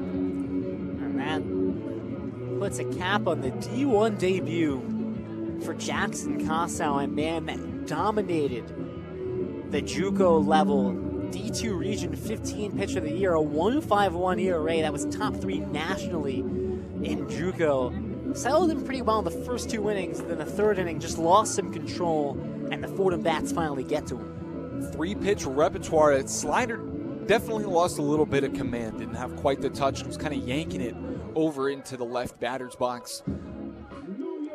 That right there, that's going to be an easier take. And then once he lost that slider, that fastball was starting to miss a little bit too high north and a little bit too far down south. And when he found the zone, he went east to west with the fastball, but it was not quite where he wanted to locate that pitch.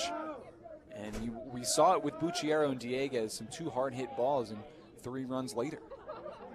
Runners on second and third. Kiai settles in and misses away to Andrew Canales.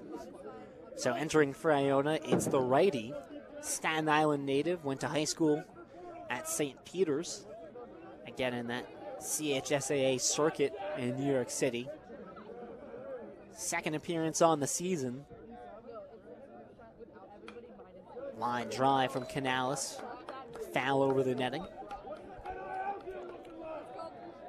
Kiai, 5'10", weighing in at 170. That lone appearance came against Hofstra just a few days ago. Is just a third of an inning, only needed 1 pitch. Gonna need definitely more than just 1 pitch here. 1-1, line drive to center field. Rodriguez is there, makes the catch. Tagging and scoring is Maninako, who does so standing. So it's a sacrifice fly for Andrew Canales, and the Fordham Rams trail 6-4. And once again, tying runner at the plate in Caden Young. Gotta love the sac fly, Lou. It's a great aspect to the game of baseball. It's really, you know what, it fires me up whenever I see it, especially with how Canales got it done there. Hit the ball right on the screws. There's nothing more that you could have done. But dead on into center field, deep enough to score the run, and now we're staring at just a 2-run ball game just like that. Dieguez stayed at second on the fly ball, now stealing third. The throw from Febo skips into Stevenson, who could not scoop it.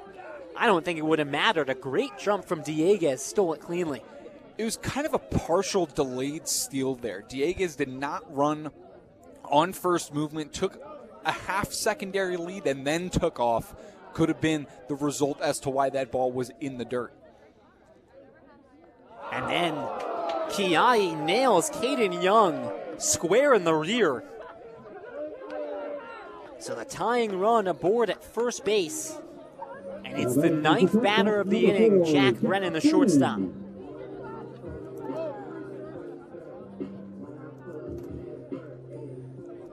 Brennan popped out in foul territory to third base with a pair of runners on back in the second inning.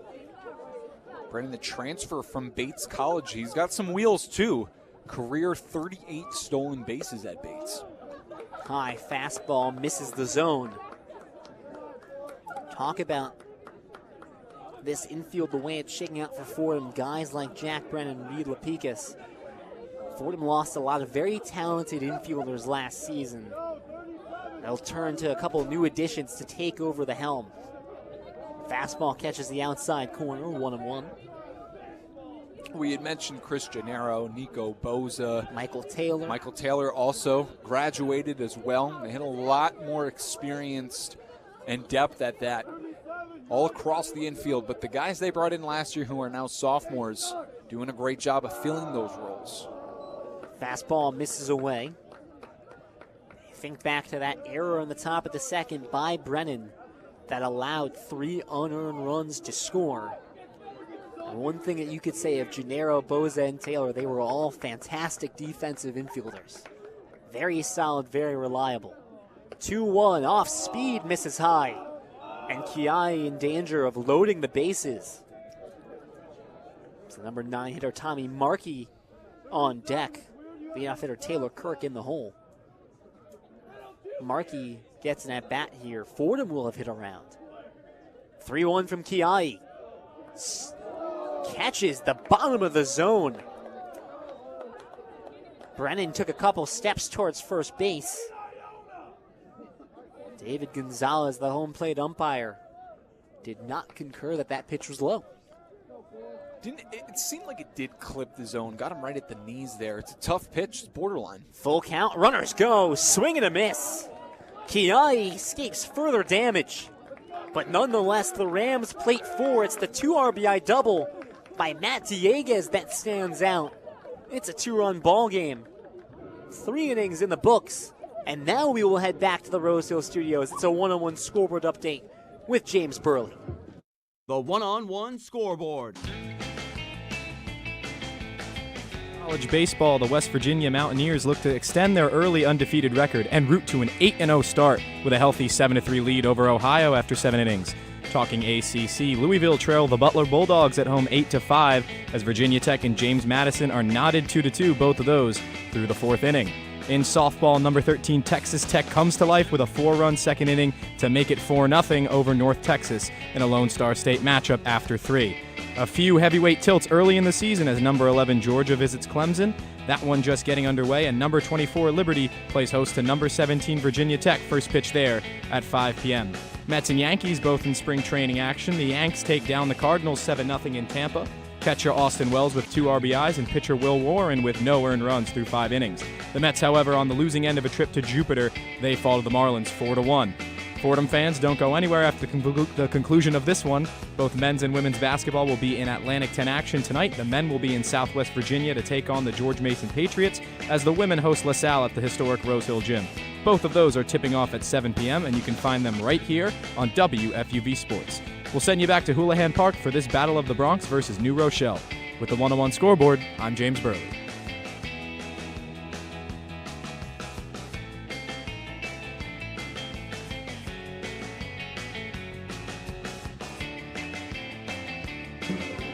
And thank you, James. Well, you heard James say it. It's going to be a couple busy weeks here for Fordham Athletics. The basketball season's coming to a close. Final 2 games of the women's schedule this week. We'll dive into it more. A little teaser. We've got some graphics on the way. We'll talk more about what the Fordham Athletics schedule looks like in the weeks coming up. For now, it's the Fordham Baseball 2025 Home Opener. Rams 1-6, Iona 1-4. Rams plated 4 on 3 hits, left 2 on base in the bottom of the 3rd. It's Hannawall back out for the top of the 4th. 3-hole hitter James Kemp steps in, takes high.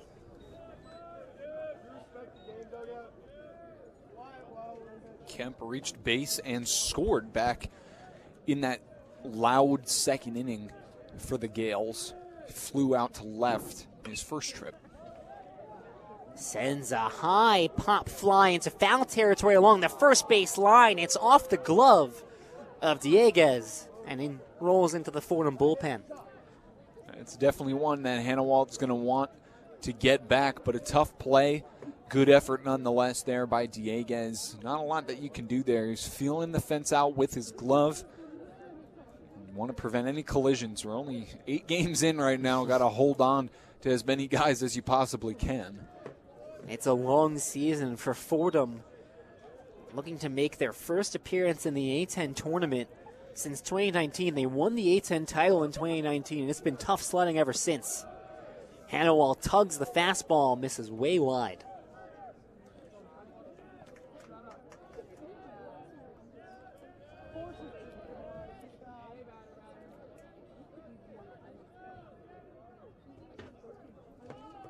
Two-one. Again, misses blown away.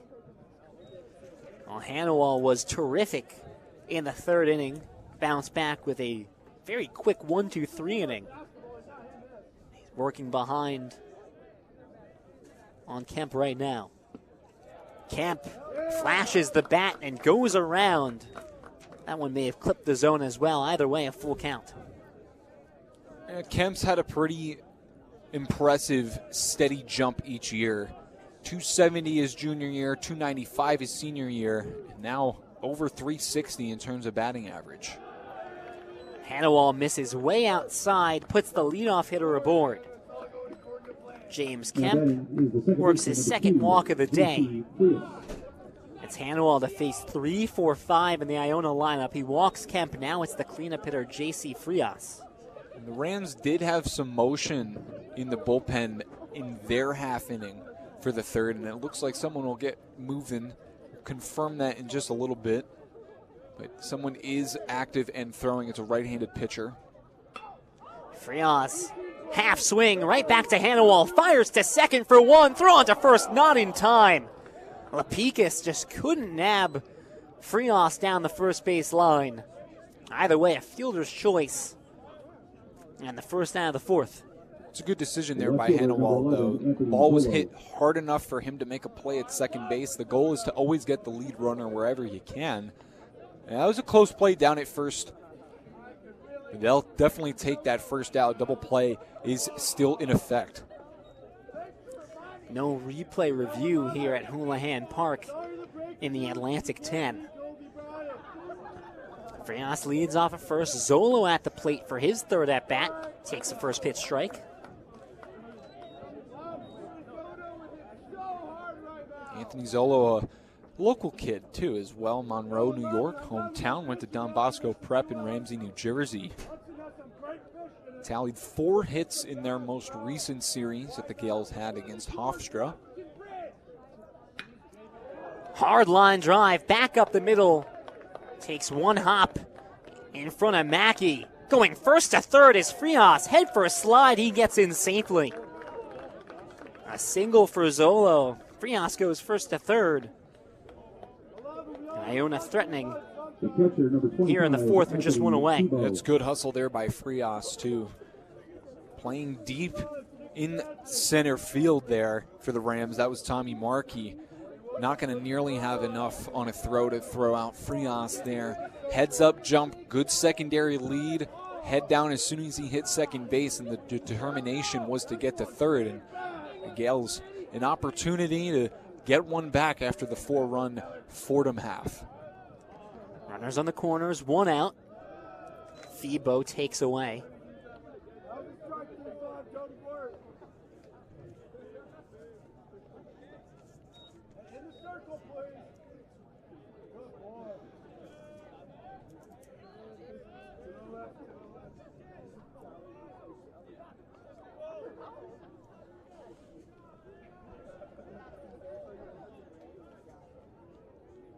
The 1-0 from Hannawall. He pivots, checks back on the runner at first base, and safely.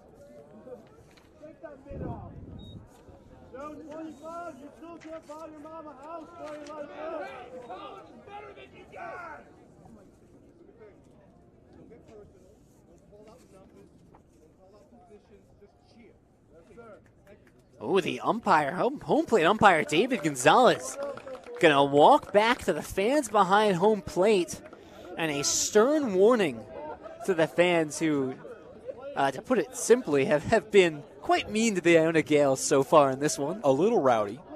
Definitely a little rowdy. Some pleasantries have been exchanged. And we'll see how they respond to that warning from David Gonzalez. Fly ball, center field. Mackey ranging over. Tagging is Frias. The throw from Mackey, cut off by Dieguez. Takes the scoop in front of the home plate, in front of the pitching mound. Frias scores at 7-4 Iona. And Zolo stays put at first base. There's your sack fly, Will. I love him. I really do. It doesn't matter who does it. It's just great manufacturing of runs in this great game we call baseball. You don't see it in the modern game as much anymore. Not as much. It's tragedy. It's a great tactic because all you got to do is put the ball in play. He's not looking for heroes. He's a good ball player. He's a good ball player. He is. 2 away in the inning. 1 away. Overton nubbed inside the hands. That will drop in front of the right fielder, Canales.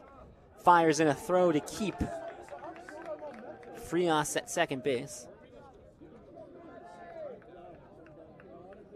I will stand by that. There are 2 outs in the inning. The scoreboard's wrong. There are 2 outs. 2 outs in the inning, but a single by Overton puts 2 runners on.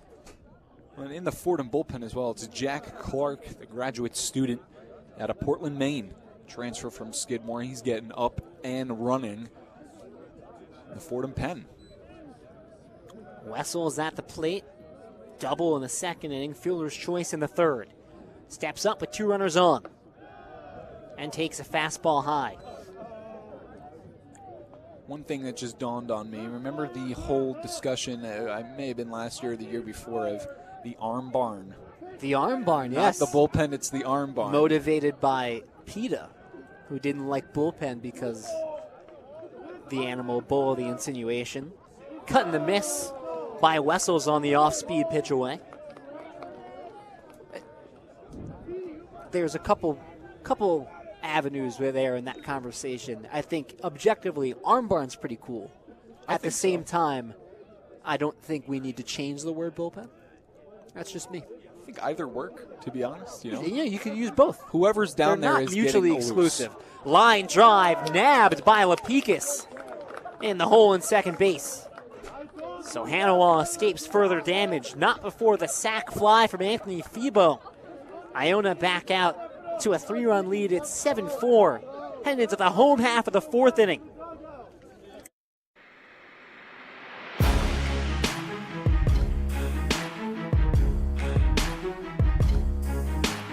I'm Chaz McAdams. And I'm Ben Oppenheimer. And we are two of your hosts for On the Hill, the flagship podcast of Fordham Athletics. We'll be talking about everything from football at Moglia Stadium to hoops at the historic Rose Hill Gym, discussing the ins and outs of all Ram athletes, teams, and big games. If you want to be part of the Ramily, then listen to On the Hill from WFUV Sports.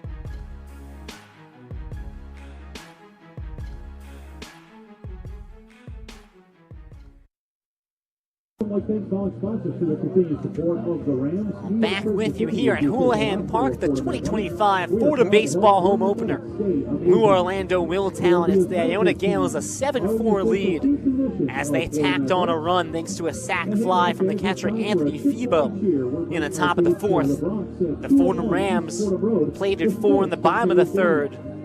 They'll need to at least plate 3 if they're going to get back in this game. They'll be 9-1-2 in the Fordham lineup, and they will face a new Iona pitcher. It's the lefty, the sophomore Saul Mata, one of 3 Bronx natives on this Iona team, making his first appearance of the new season.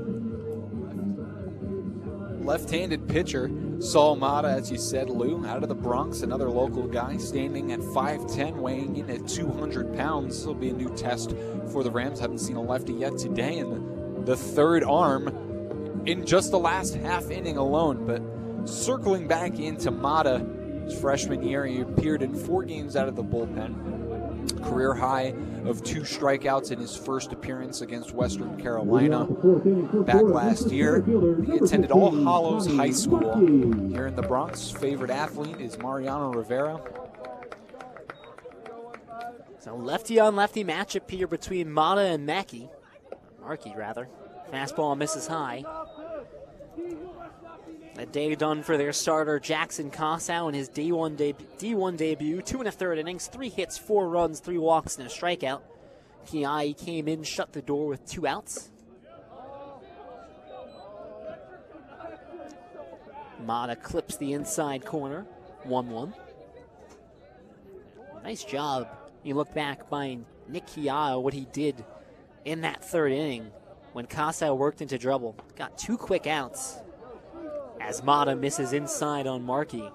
Now that inning, it was a 4-run. It was a 4 spot for the Fordham Rams. Could have been a lot more if Kia falls apart a little bit there. A little bit. Definitely had the potential to do that, but the Rams, they'll take what they can get, and the Gaels, they come right back and they answer with a run of their own. Make it a 3-run game.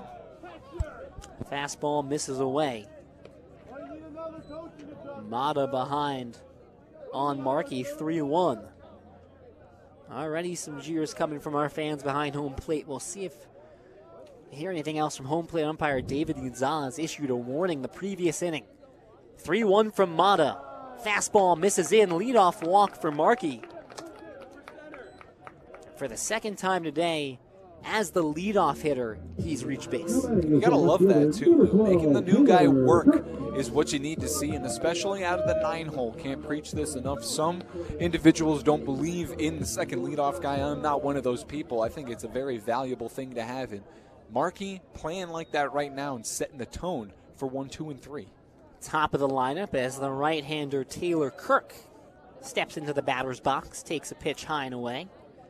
Thomas Markey, that'd be the first 2 walks of his D1 career. Came into today 2 for 7 with a pair of RBIs as he starts his 3rd straight game. Markey catches the knees for a strike. Mata, rather.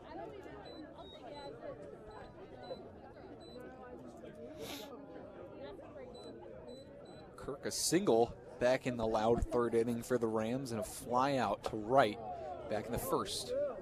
Fastball sails high on Mata, 2-1. Fordham 1-6, Iona 1-4. Two teams running 3-game losing streaks, trying to get back on the right side of things. Mata misses high again. He's got a nice fastball with that southpaw delivery too. And clearly wants to work high in the zone, just hasn't been able to clip the corners. That was a borderline pitch right there too. I thought maybe Mata could have gotten that one. Didn't seem too high. Maybe it was inside, but that's a tough call. 3-1. Gets it back. Catches the inside corner. Count full on Fordham's leadoff hitter, Taylor Kirk. And that one looked more like a ball, but I agree. That's the beauty of the sport here. You give and you take. And here we are, full count now to the leadoff guy for the Rams.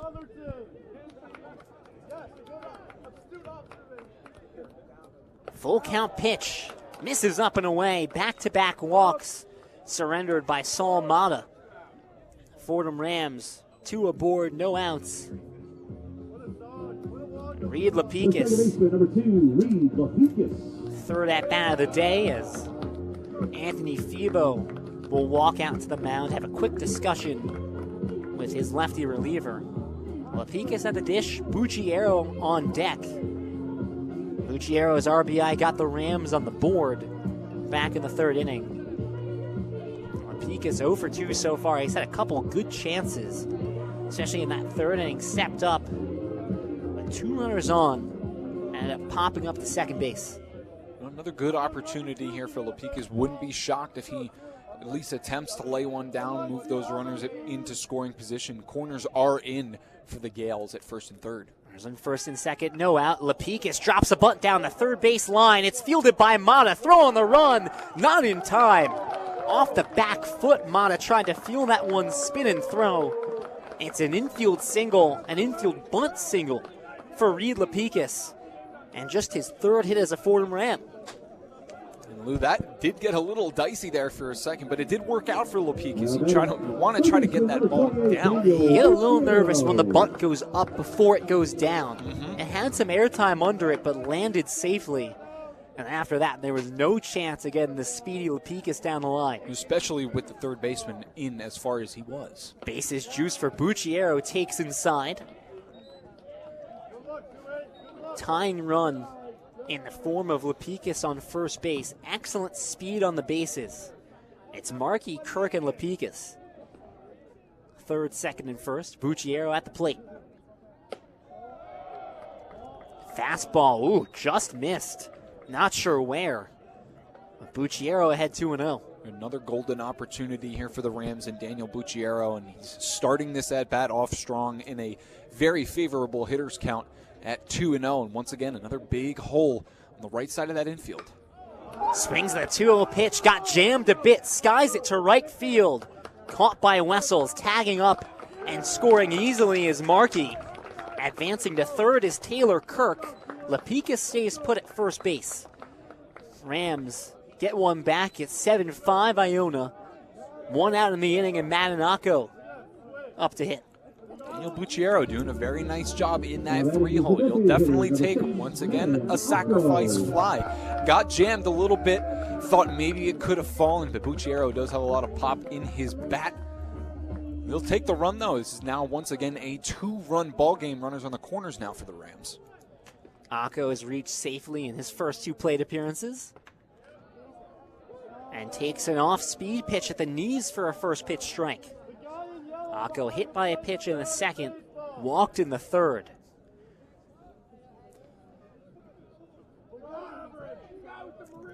Akko the DH today. Fouls it off right of the stands. Let's see, Akko this year in a platoon at first base with Dieguez, although it seems like Akko going to get the DH nod more often than not. Not a bad fielder, though. Watched him a lot in practice last year. Definitely played a little bit more of second and third. Ground ball off the middle, off the knee of Mata. Scoring is Kirk.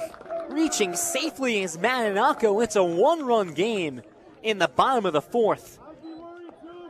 Tying run on second, go-ahead run on first, only one away.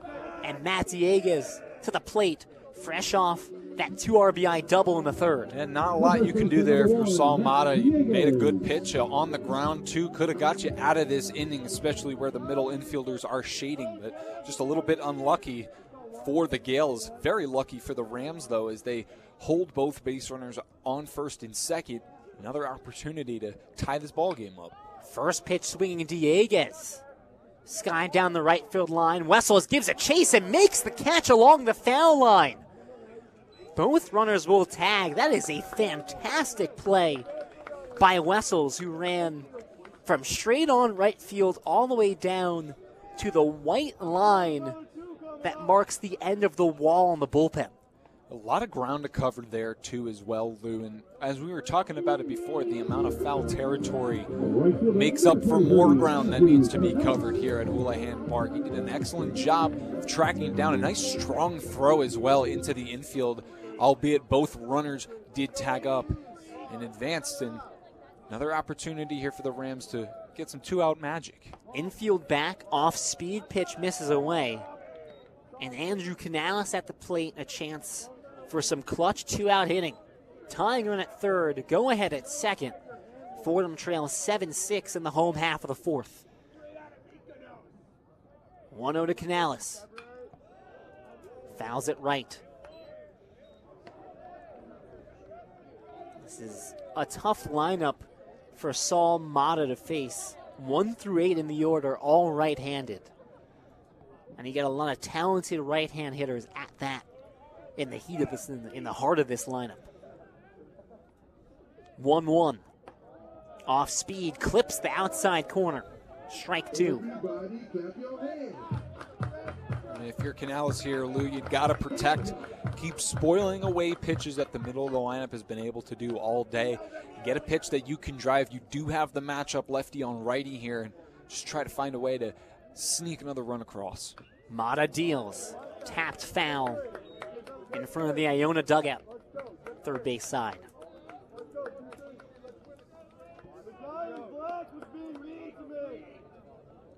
Good speed at third with Lapicus. Solid speed at second with Akko. 2 away in the inning. Canales behind in the count, 1-2. The lefty deals. Misses outside with the fastball.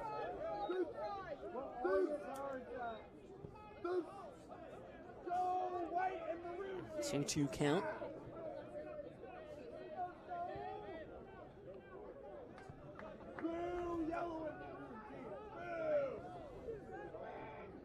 Comes set at the belt and delivers. Misses outside again with the fastball. Canales has worked this count full. Hit by pitch in the second. Walk in the second. Sack fly in the third. Pair of runners on second and third. 3-2 to Canales. Caught on a miss. Strike 3. Went to the off speed. The bottom dropped out. And Mata strands 2. Fordham gets 2 back. They trail by 1 at 7-6. As we head to the 5th inning, Lou Orlando, Will Tallant, Fordham Baseball on WFUV Sports YouTube.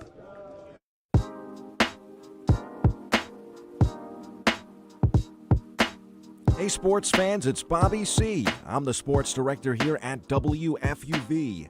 From live broadcasts of Fordham athletics to coverage of all the professional sports teams in the NYC, we've got everything a sports fan could ask for. Like talking sports? Check out One on One, New York's longest-running sports call-in show, as well as our diverse collection of podcasts.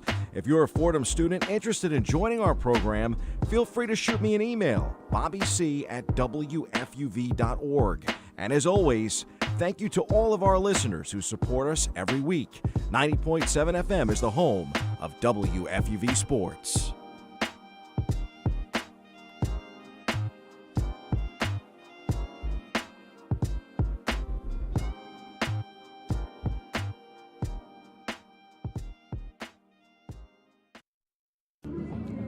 Top of the 5th in the Bronx. It's 7-6 Iona.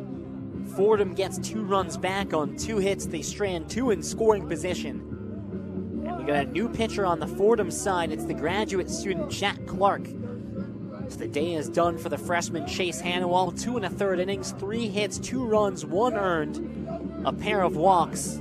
Now we turn to the graduate student Jack Clark, transferred over from Skidmore last season, made 8 appearances in his first year with the Rams, and now makes his first appearance of the 2025 season. Well, he's got 2 on the road so far. No, all absolutely fine. His first back home, that is.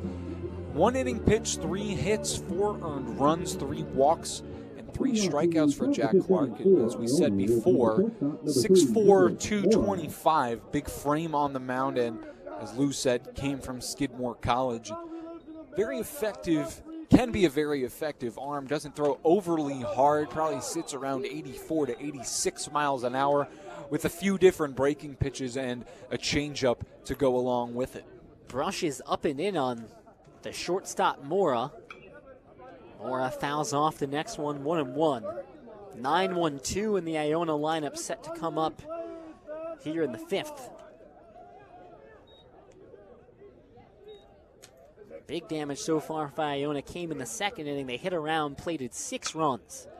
Line drive in the left center field gap. Ranging over, Markey makes the catch for the first out. Quick first out there for Jack Clark. Definitely maybe not the contact that you want to see, but good range out there for Markey, moving to his right on the line. Catches it pretty smoothly as well. Clark in control here as he gathers the signs from Young behind the dish. Not sure yet what role Markey's going to play on this team. You get the sense Kean Saylor will be back at some point. A little dinged up, haven't seen him since the Indiana game. As Clark misses away with the first pitch. With that speed, that defense, and his ability to get on base, there's going to be a role for Tommy Markey this season. 2 walks in this game, 2 runs scored. That's what you want to see at the bottom of the lineup. So if Kean Saylor's down, you got someone at the bottom that can pick up the slack. Off speed, misses away. Clark behind. 2-0. The leadoff hitter Damian Rodriguez takes away once more. Hitters count 3-0 for the speedy leadoff man.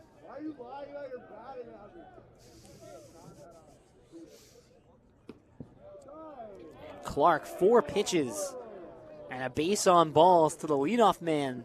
The third baseman, number 27. Rodriguez on base for the 2nd time today. Got a high-scoring affair here. This is the 4th time that Rodriguez has come to the dish in just the 5th inning alone. A lot of activity on the base paths on both sides. Rodriguez a big lead at first base. He's got a ton of speed. Ground ball up the middle. Fielded by Lapikis at second. Flipped to short for 1. On to first. Double play. Lapikis to Brennan. On to Dieguez. 4-6-3 double play. And Clark a 1-2-3 inning. We head to the bottom of the 5th. Fordham Rams trailing 7-6. And let's throw it back to the Rose Hill Studios once again for a one-on-one scoreboard update. The one-on-one scoreboard. Taking a peek around the world of Division I college baseball, UCLA and Arizona State remain scoreless in the 4th inning of a West Coast showdown. Liberty has come out the gate swinging against number 17 Duke Blue Devils, leading 6-1 in the 5th inning. The Bulldogs of Butler University lead the Louisville Cardinals 8-7 in the 5th inning of a back-and-forth affair, and Georgia State currently holds a 3-run lead over the number 6 Georgia Bulldogs, leading 3-0 in the 3rd inning. Some exciting matchups in men's college hoops tonight. An enormous Big Ten matchup on our hands as the number 16 Maryland Terrapins host the number 8 Michigan State Spartans at 6:30 p.m. For the 7 p.m. slate, the number 13 Clemson Tigers host the Notre Dame Fighting Irish. The Vanderbilt Commodores travel to Aggieland to take on the number 12 Texas A&M Aggies. And the red-hot number 1 Auburn Tigers host the Ole Miss Rebels. Across the 7 o'clock slate in the NBA, the Knicks welcome the 76ers to the world's most famous arena at 7 p.m. Will Joel Embiid play? Of course he won't. The Indiana Pacers host the Toronto Raptors. The Washington Wizards host the Portland Trail Blazers in the nation's capital. And the Detroit Pistons welcome the Boston Celtics to the Motor City. These games are all at 7 p.m. We send you back to Houlihan Park as the Fordham Rams head to bat for the bottom of the 5th inning with the one-on-one scoreboard. I'm Jack Warner.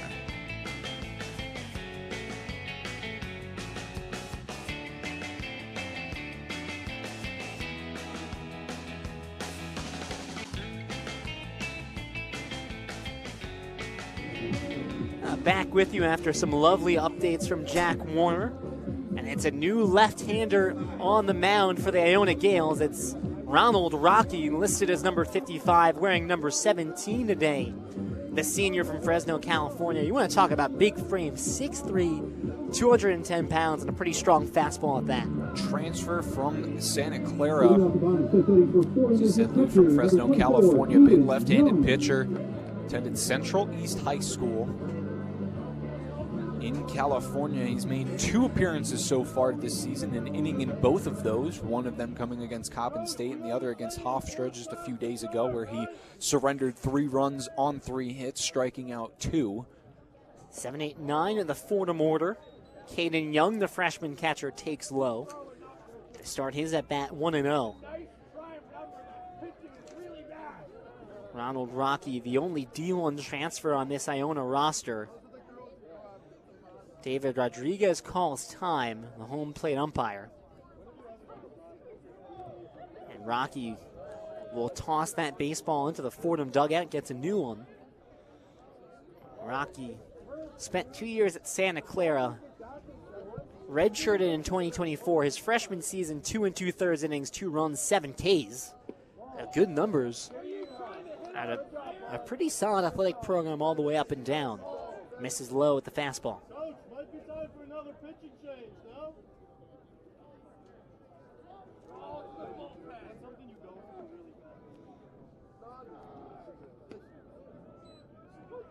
Rocky clips the corner with a strike, 2-1 count.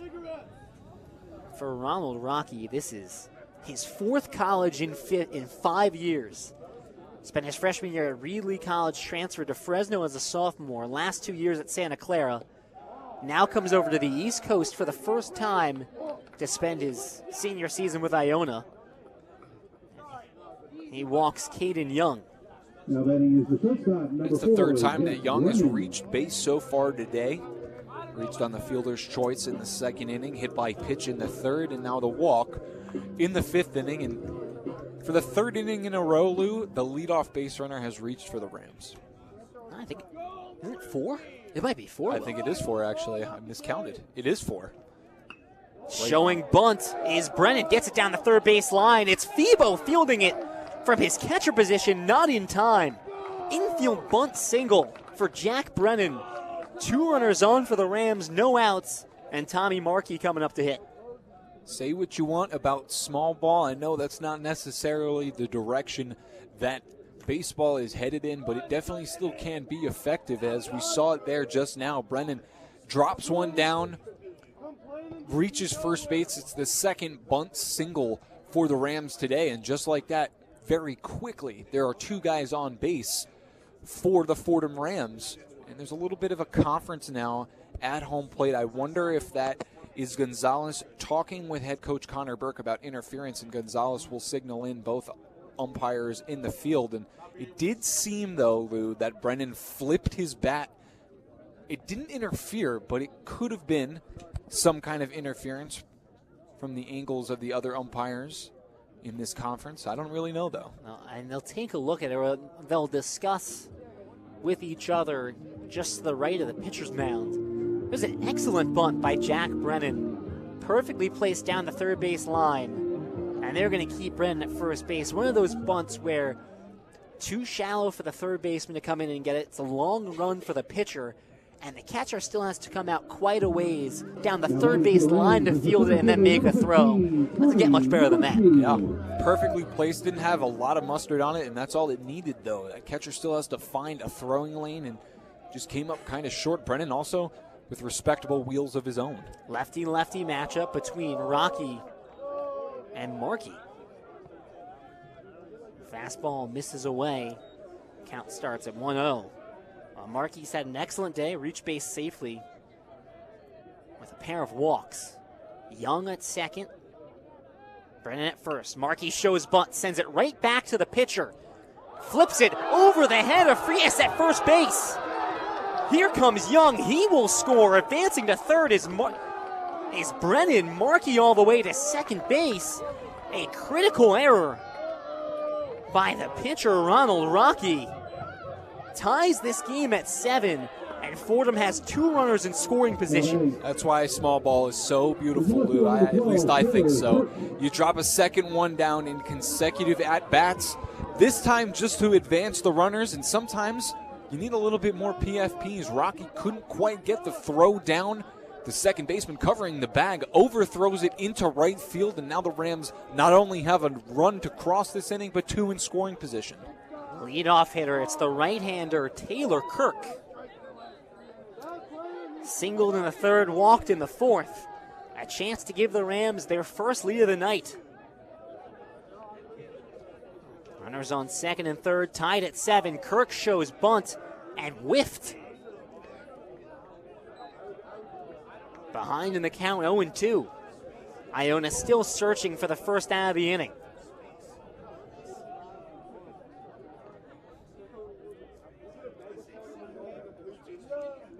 Oh-2, soft ground ball, third base side, picked up in foul territory by Stevenson.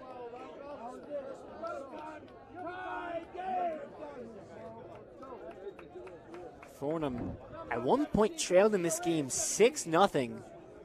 They then trailed 7-4, but both times they've been able to claw back into this game. The 0-2 to Taylor Kirk, fouled first base side. Gaels have someone up and running in the bullpen. It's a right-handed pitcher. Kind of blocked by this light post. Can't really make out a number. Tried standing up. Did definitely it's a tough try angle. that. It's a really tough angle. It's a big lamp. But believe us, there is someone warming up. 0-2, skips inside. Kirk says it hit him. And it did. Clipped him on the front foot. Bases are loaded. And Ronald Rocky yet to record an out in this inning. Tied at 7, bases are loaded. Reed Lapikis coming up. Well, you know the saying, Lou, a bloop and a blast, and here you are. It opens up the ball game, right? A lot of bloops right now, a lot of things going the way for the Rams. Just waiting on that blast. Reed Lapikis stepping in now, playing a lot of small ball himself today. Just keep the good times rolling if you're the Rams. Find more ways for Rocky to throw more pitches. Maybe even attempt another bunt, not saying to lay it down, but throw him off a little bit. You don't see people bunting 4 batters in a row like that, or at least squaring around. And if Lapikis reaches, or not, I mean, there's still nobody out. You got Daniel Bucciero waiting in the wings for 3, 4, and 5 in the heart of the order of the Rams. A golden opportunity to tie this ball game up. Huge at-bat for the transfer Reed Lapikis. Settling into his first year of Division I baseball. Bases are loaded, no one out. Cuts and misses on the off-speed.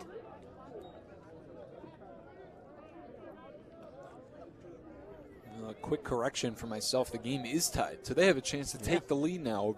Bases loaded, nobody out. You got to find a way to get it done. Lapikis quickly down in the count, 0-2. No outs in the inning. It's Bucciero on deck. Brennan at third, Markey at second, Kirk at first. Great speed on the bases. Lapikis 1 for 3 today and reached base safely with a bunt single in the fourth. 0-2, misses high.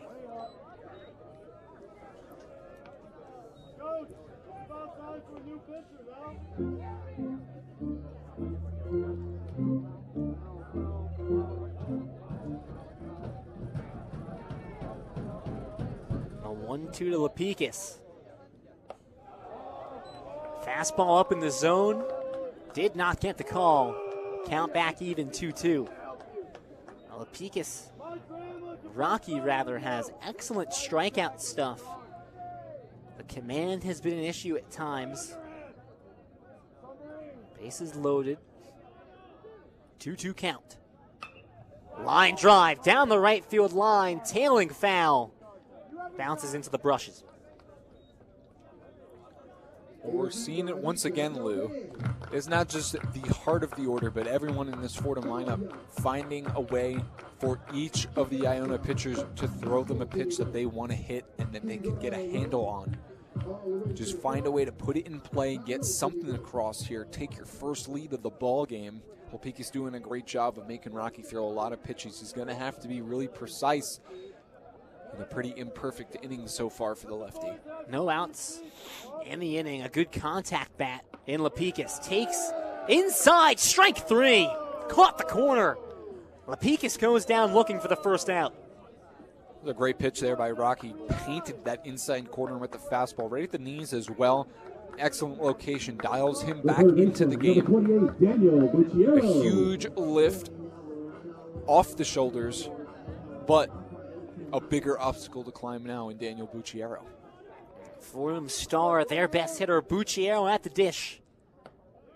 Takes off speed away, 1-0. RBI single in the third, sac fly in the fourth. A pair of RBIs on the day.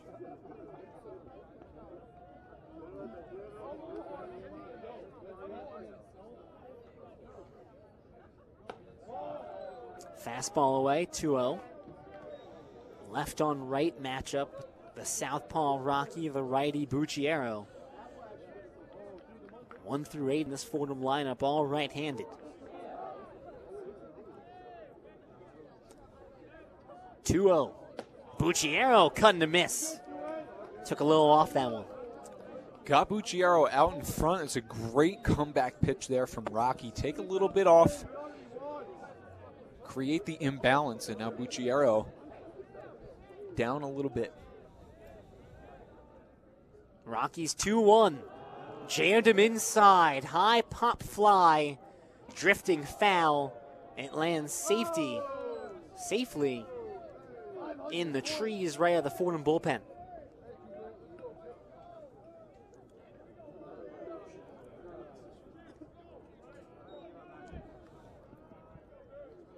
Count even 2-2. Rocky looking for his second strikeout of the inning.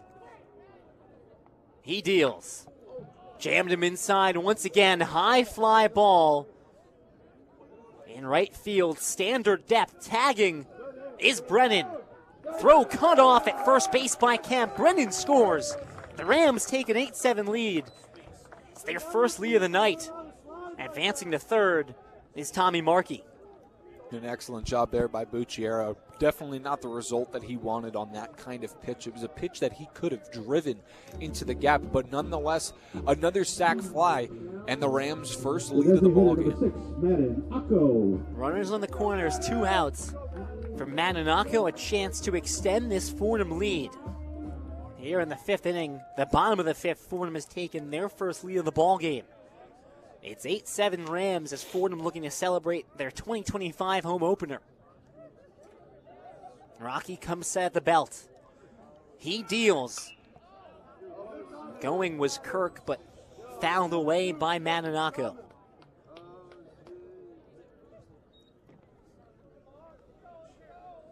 Bucciero's sac fly, that'll give him a game-high 3 RBIs. We'll keep an eye on Markey once again. Kirk, rather. Kirk stays put this time. Rocky misses the outside corner with the fastball. That's an impressive take there by the sophomore Akko. A very borderline pitch. Could have done something with it, but he knew it was a little bit too far out of the reach of the zone. Kirk goes. Line drive through the vacated hole left by Frias. 1 run scores. That's Markey rounding third. Heading for home is Kirk. He reaches safely as the throw from the outfield trickles in. It's an RBI double for Maninaco. And the Rams ahead 10-7 here in the 5th. Excellent piece of hitting there from Madden Akko. Runner in motion, moving from first to second on a stolen base attempt. Did exactly what you needed to do with that pitch. Outside corner, drive it the other way, found that right center field gap. And because of the runner in motion, 2 runs get to score, and the Rams now out in front 10-7. Taylor Kirk with the hit and run on there, scores from first base. It's a 2 RBI double for Matt Inako. And that will do it for Ronald Rocky. Records just 2 outs in the inning and surrenders 4 runs. Fordham Rams have taken a 10-7 lead. Pitching change on the way from Iona. It's the junior Tyler Lender.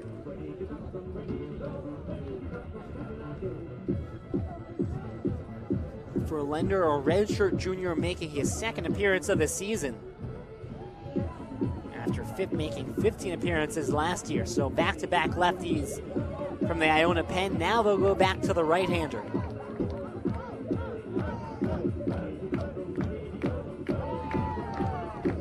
Lender, a redshirt junior out of Marlton, New Jersey, to the Cherokee High School. Right-handed pitcher, as Lou was saying, standing at 6'2", 200 pounds. And making his 2nd appearance of the young season. His first one came against Hofstra just about 4 days ago in their 8-7 loss. Pitched 2 innings in that contest, 1 hit, 1 run not earned. 2 strikeouts and 1 walk. He faced 8 batters and needed just 30 pitches. So Lender definitely fresh and in a role that he is accustomed to out of the bullpen. Looking to mop it up here and prevent any further bleeding. Fordham Rams have played 4 in the inning. It's the 2 RBI double by Matt Inako. That's got the Rams double-digit runs in this one with still 4 innings to play. This is a good trend for the rest of the season here, Lou. If this is the type of identity that the offense is taking over, it's a good place to be. Drag yourself into a hole just a little bit, but you got the depth in the lineup to make up for some of those blunders, whether it's putting guys on by way of the free pass and then letting up a big bomb or something like that. This lineup can find ways to manufacture runs, as we've seen with some different bunts here and there just in this inning alone, and then getting those hits when they need them. Sack fly here and there, a big-time RBI double. It's all it takes sometimes. A little blooper, a little bleeder, and 1 blast, and the game can turn right on its head. Lender will settle in on the 3rd base side of the rubber. Matt Dieguez, the runner on second, 2 outs. Rams lead 10-7. Dieguez takes first pitch low. Nice to see this output from the Fordham Rams. Finished dead last in the A-10 last year in scoring home runs, on base percentage, and slugging. A bottom 10 team in D1 in runs per game with 4.8. Half-hearted swing from Dieguez goes around. 1-1 count. Dieguez with another large shift on him. 3 infielders shading more to the left side. Off the end of the bat, Dieguez skies to center field. Rodriguez trails back, makes the catch. That puts an end to the bottom of the 5th. 4 runs come to score from the Fordham Rams. A 2 RBI double by Matt Inako gives them a 10-7 lead. Back with the top of the 6th in a moment. Fordham Baseball on WFUV Sports.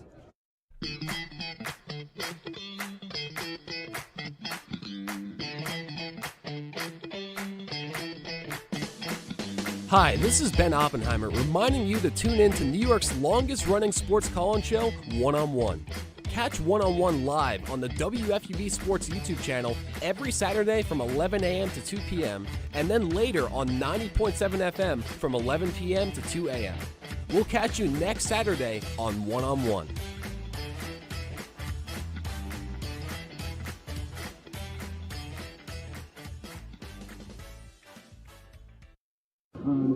For the first time today, the Fordham Rams will pitch with a lead. Jack Clark returns for his 2nd inning of work, a 1-2-3 inning in the top half of the 5th. Got a double play from Sean Stevenson, 4-6-3, for his first scoreless inning of the day. There'll be 3-4-5 coming up from Iona, Kemp, Frias, and Zolo. look at this 10-7 lead by the Fordham Rams. They went down 6-0 early in the second inning. They've been able to battle back, and you can't rule out the Fordham Rams for two things: home openers and February baseball. In home openers, under head coach Kevin Layton, 11-2, and under Layton in February baseball at home, 8-0. It's a good record. It's a good record. It's a good really trend good to have. 8-0 is a really, really good record. It is definitely a good trend to have if you're Coach Kevin Layton and the Fordham Rams. Get off on the right foot when you're back in the Bronx here. A big series this weekend coming up against FAU. You got to travel down to Florida, so get this one under your belt early. First pitch strike, outside corner. Fordham's taken a couple trips down to the south, opened their season against NC State at their place, then went down to North Carolina again for a tournament where they played Harvard, Indiana, Northwestern. Clark misses away, 1-1 count. Now they'll be going back down to the south against FAU. Off-speed pitch, off the glove of Caden Young, outside, 2-1. We've had some nice weather up north lately, but I don't think there will be any complaints about heading down to Florida for a weekend. Off speed, misses away, 3-1 count for James Kemp. Emphasis on lately, because this game originally scheduled for February 19th, same time, same place. It was 19 degrees. It was freezing cold. There was snow. A week later, 50 degrees. It was sunny earlier today. Clark spikes that one. A 5-pitch walk to open up the 6th. So things getting better here weather-wise, Will, but still does not hold a candle to the weather down in Florida, North Carolina, and what have you. No, it definitely doesn't. We'll get there, though. We usually do. That's always a good thing. Just not yet. Frias steps in, takes a first pitch strike. You start to see with Iona why they're 1-4 despite having this electric offense. Off speed, spiked away. 40th in the nation in runs per game, but they really haven't had the pitching behind them. A high 6 ERA. Lost to Coppin State 11-10. They have games they're scoring 7, 8, 9 runs and just not getting enough on the pitching side to get the win. 1-1 is hammered. Left field, racing back and over his head, over the wall. 2-run home run. The local kid, J.C. Frias, plants one into the left field seats. And it's back to a 1-run game, 10-9. He got all of that one. Well, that was a breaking ball from Clark that just clipped a little bit too much of the zone, about letter high for Frias, and he smoked it. I gave it away a little bit. I was pretty impressed. He turned on that pretty nicely and deposited it into the bleachers there of Moglia Stadium. And here we are once again, Lou. It's a 1-run ball game off the 2-run home run from the local kid, J.C. Frias. Case in point, this is an offense that up and down the lineup, they bang. Volo rolls it to third. Bucciero across the diamond. Hits Dieguez in the chest for the first out. Catcher number 25, Anthony Thibault.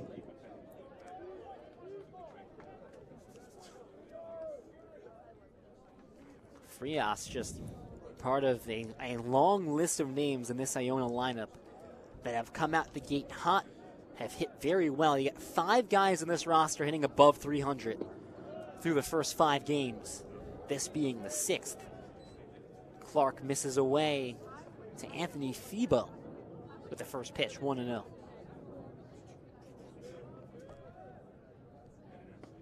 Off speed, catches the corner, 1-1. For Clark, it's all about coming back together. You got to pitch with the lead, even though you just gave up a home run. You still got that lead. It's slimmer now at 1 run, but pitch with a lead, pitch with intent, pitch ahead. Fastball misses away. All these stats we can throw out about the Iona lineup, the one thing they really didn't have was home runs. Only 1 home run through their first 5 games. That ranked dead last in all of D1 baseball. You can add another one. Line drive, gets past Bucciero. Base hit for Anthony Thibault. diving attempt for Bucciero at third came up just short. And a little bit of trouble on the relay in. The bobble from Brennan. The designated hitter, number 21, But staying at Jordan first Overton. base is Febo. Well, that's 3 hard-hit baseballs in a row off of Jack Clark. Now, that ground out by Zolo, it was a ground out, but it was still hit pretty hard and nicely into play. Looks like Iona might be figuring Clark out a little bit. Caden Young's going to go out to talk with his pitcher right now. And a big double play is what Jack Clark needs. Find another pitch that you can get hard contact on the ground, and it won't be Jack Clark as Kevin Layton comes out to make a pitching change. It'll be a left-handed pitcher, still working on the number there. Jack Clark getting hit hard here in the 6th inning. 2-run home run by J.C. Frias. A line drive signal by Anthony Febo. Layton takes the ball from Jack Clark.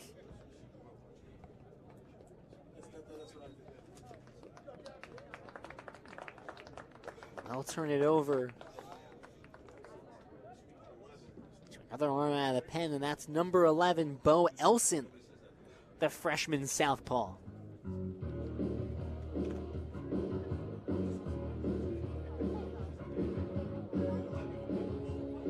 Clark, a 1-2-3 inning in the 5th. Only able to record 1 out in the 6th inning. And Elson takes over with a runner on first, inherits a 1-run game. Elson, a freshman, appeared in the season opener against NC State, got roughed up a little bit against Harvard. This marks, for Elson, his 3rd appearance of the season. Bo Elson, left-handed pitcher, 6 feet 1 inch, 208 pounds. Out of Hadley, Massachusetts, attended Hopkins Academy for high school. Bo Elson, part of a very large freshman class, 17 freshmen, 2nd year in a row that the Fordham Rams have brought in 17 freshmen. And part of that is they've got a lot of players to replace. A couple grad students, you lose some notable names to the transfer portal. Namely, a couple freshmen that they had big expectations for last year. No longer here with the Fordham Rams. Another big freshman crop here. Definitely took in a little bit more underclassmen this year. Lost a freshman from last year in Christian Oveka, a good left-handed swing, could play the outfield pretty decently. That's just the nature of the beast now, though, in college sports. Athletes come, athletes go. This class, a lot more sizable than ones in recent history. You look at some of the freshmen that departed. Charlie Bell, Christian Oveka, Brixton Lofgren. Giacomo Travaglia no longer on the roster after making it off the club team. Brixton Lofgren, that I didn't catch prepping for this game, that he had transferred. Good arm last year, was used a decent amount as well. Like we were just saying, though, that's just how it goes in college sports now. It might be best to bring in more guys to aid to your future. First pitch from Elson, catches the zone for a strike. Brixton Lofgren transfer over to Miami. He's at Miami now. Good for him. He had great stuff. Live arm, too. Febo, small lead off of first. Elson, fastball up and in, misses the zone.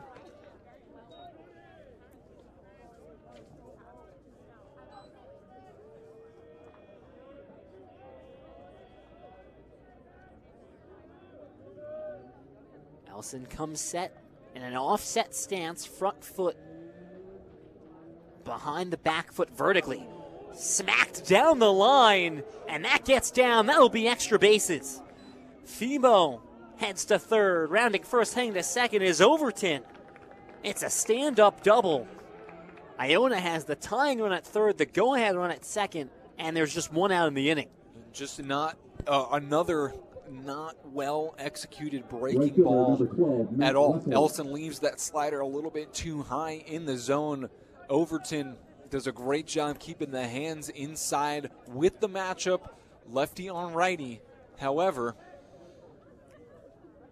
it all depends on how that ball breaks. That ball's breaking in. It's a little bit different of a timing if it's breaking away from you. Overton, a great job keeping those hands in, as I said, and finding the open territory in left. 2 runners in scoring position. Elson's fastball to the right-hander. Matt Wessels misses inside.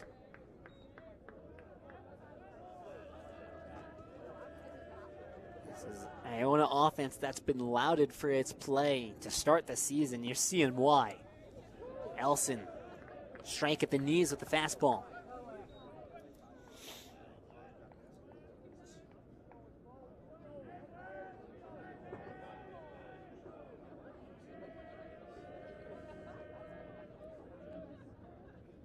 One. Fastball sails high. 2-1.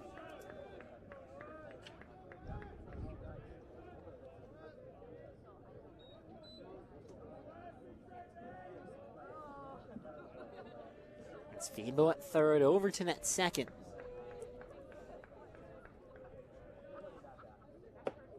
Big couldn't have missed. Fastball inside. Able to blow it by him. That's a good idea there. Absolutely. You got to find a strike, power it through, throw your best stuff. You got to get ahead or back into the count, rather. Down 2-1, all knotted back up at 2. It's a power fastball. 1 out, 2-1. And it couldn't have missed. Strike 3. Fastball blew it by him once again.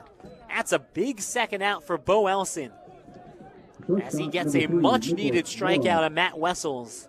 And now he'll get to face the number 9 hitter, Nicholas Mora. Still 2 in scoring position, but now you got that second out. It's a big difference. Same pitch, same result. Big hack and a miss there. Really like the execution there from Bo Elson. Power fastballs, up in the zone, nothing you can do with it. Elson set at the waist. He delivers off speed. Oh, bottom dropped off that one. Swing and a miss. Really good sequencing on these last 3 pitches. You just saw, if you're the on-deck guy in Mara, you just saw 2 fastballs, decent velocity up in the zone, and the first pitch you see is a breaking ball that drops off the table. Line drive, right field, coming in is Canales, makes the catch on the fly. Bo Elson, the freshman, comes in, gets 2 crucial outs, strands 2, and most importantly, he keeps this Fordham lead. It's 10-9 going into the home half of the 6th. Fordham Baseball on WFUV Sports.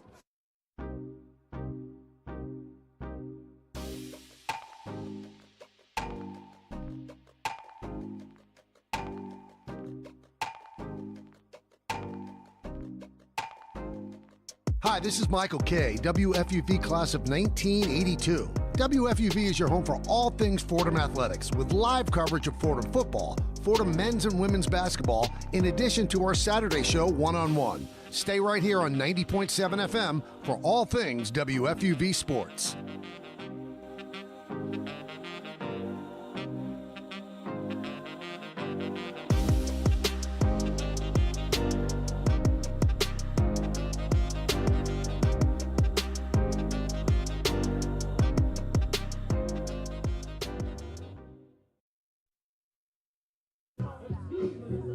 Two-run home run from J.C. Frias in the top of the 6th.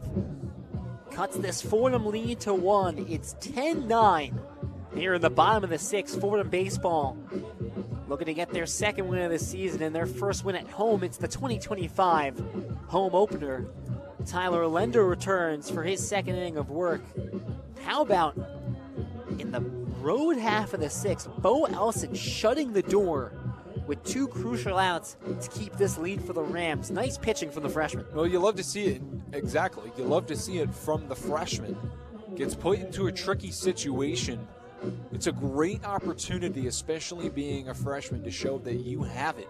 You can get out of jams in that way, and not only get out of the jam, but preserve the lead as well. Fordham still leading by 1. And harping back on what we were just talking about too, Lou, the execution of those last pitches in those final 2 at-bats was really well done. Changing the eye angle, changing the timing as well. sharp break on that breaking ball. That'll allow you to mix and match like Bo Elson did. The velocity on the fastball definitely plays a factor, and it switches up the timing for anyone on deck. First pitch swinging, line drive through the leaping Frias behind the second base bag. And it's a leadoff single for Andrew Canellis. Andrew Canellis now on base for the second time today. He's 1 for 3, first hit of the ball game. And another inning, another Fordham Rams leadoff base runner. Now, Will, that is 5 straight innings that Fordham has had the leadoff man reach base. Freshman Caden Young, he's reached base safely all 3 times today. First pitch swing as well, fouls it right. Tyler Lender came in the bottom of the 5th to take on Matt Dieguez after the 2 RBI double from Madanako. Got Dieguez to flat to center field on 3 pitches. Turns for the 6th, surrenders the leadoff single to Canellis. Fordham ahead 10-9, bottom of the 6th. Canellis fakes the steal to second base, stops about 10 feet out. Fastball misses away.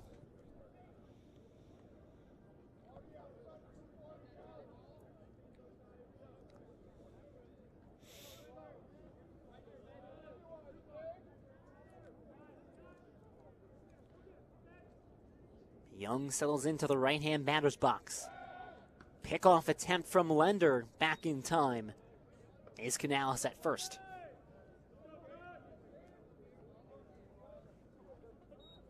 The Fordham Rams, 10 runs, 8 hits, 1 error. For Iona, 9 runs, 11 hits, an error as well. 1-1. Jammed Young, fouls it up, back into the stands.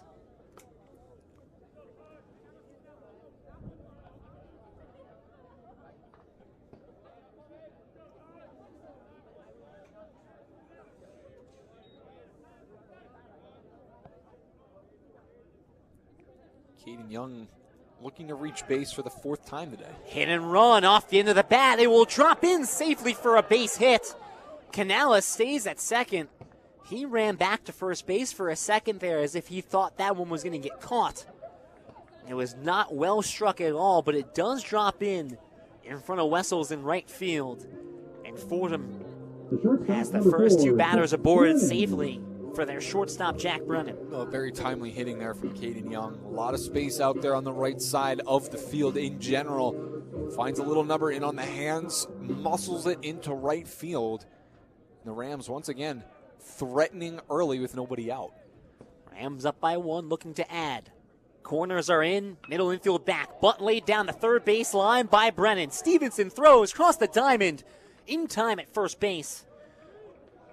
Canellis and Young advance to second and third. Very nicely done there by Brennan.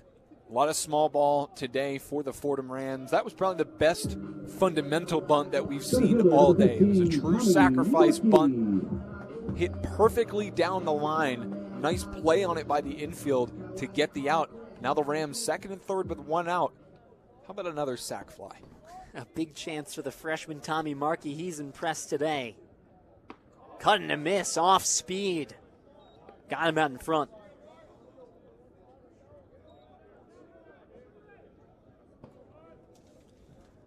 Tommy Markey starting at center field for the 3rd straight game. Kean Saylor dinged up a bit, takes a big cut and a miss, and again waves at the off speed. It's that changeup just dropping off the table. A really nice looking pitch. If it worked once, why not go back to it? You had him flustered in the beginning, and I would imagine that the second time around it would be the case, and that's exactly what it was. Lender comes set at the waist, delivers off the end of the bat in left center field. Diving attempt by Rodriguez, not going to get there. It's picked up by the left fielder. 1 run scores, 2 runs score.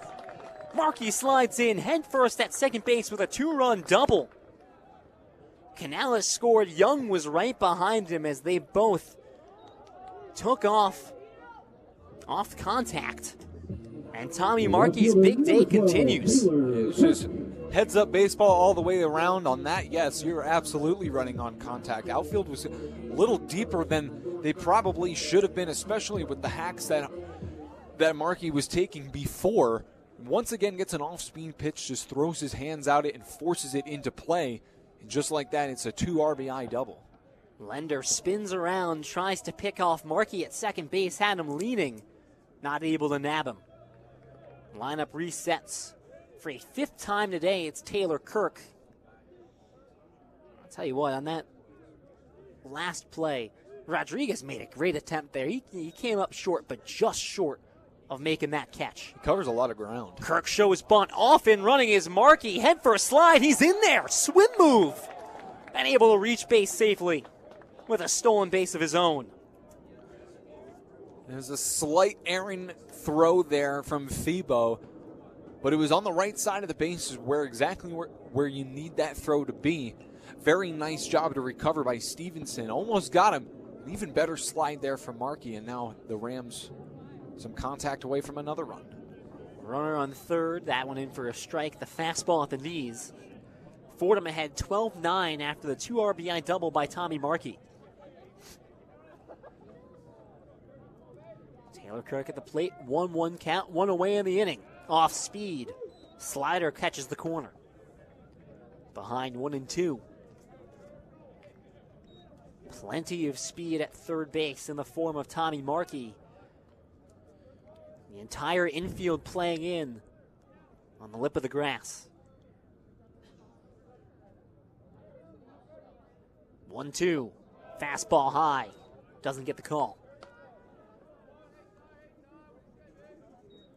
Fordham lineup all throughout, all day long, doing a great job of making the Gaels relievers throw a lot of pitches here, really forcing them to throw a strike that they can handle. Driven into left field. That's going to send Zola back in between left center field. It drops in. Scoring easily is Markey. Sprinting around second, heading for third is Kirk. Head for a slide. He's in there. It's a triple for Taylor Kirk. And the Rams lead 13-9. Just got finished wrapping that sentence up, and what do you know, another drivable strike for the Rams. They've really been doing a nice job of that today. All of these relief pitchers for Iona have been trying to get their out pitches working, and everybody in this lineup for Fordham has done a nice job of spoiling those out pitches, getting something they can drive, and deep into the gap goes Kirk for yet another run. A pad on this lead for the Rams. Reed Lapicus takes the fastball away, 1-0. Lapicus, 1 for 4 today. He's lone single, an infield bunt single. Steps up with a runner on third, 1 out. That was the first triple of the season for the Rams. Hammers one down the left field line. Volo racing back, looking up. If it's fair, it's gone, and they say it's foul. Well, in the end, it's just a long strike, folks, unfortunately. But Lapicus, really nice hack at that one. Turned on that fastball inside and at the letters, too. A hard pitch to get to, especially at the velocities that Lender is reaching right now. And for Lapicus, struggling a bit, 3 for 21 as he makes the leap from D3 to D1. Might not go in the box score, but just to see you hammer a pitch like that, it's got to feel good. Oh, the feeling off the barrel as well. And now a line drive up the middle, base hit. That'll knock in a run. 2 hops and fielded by Rodriguez in center field. Reed Lapicus gets it on the fun, an RBI single. Fordham ahead 14-9 here in the bottom of the 6th. Well, he didn't let the long strike get to him whatsoever. A nice piece of hitting right up the middle for Reed Lapicus. Got a very similar pitch, drove it right back up the middle, a hard line drive, as Kirk comes in to score for his 4th run of the ballgame. And now everyone's getting a lot of love up and down the lineup for the Rams. Meaning on the mound. Lender's really struggled. Tyler Lender's really struggled in this frame. It's a 4 spot for the Rams. You think about that. Iona puts up 2 in the top of the 6th, cut the lead to 1. Fordham responds with 4 in the bottom of the 6th. And this inning's not over. 1 out, still a runner on first base. Meeting at the mound over. Assistant coach Mike Scamonico wraps up his convo with Lender. They'll leave him in there. Some stirring in the Iona bullpen, a right-hander throwing.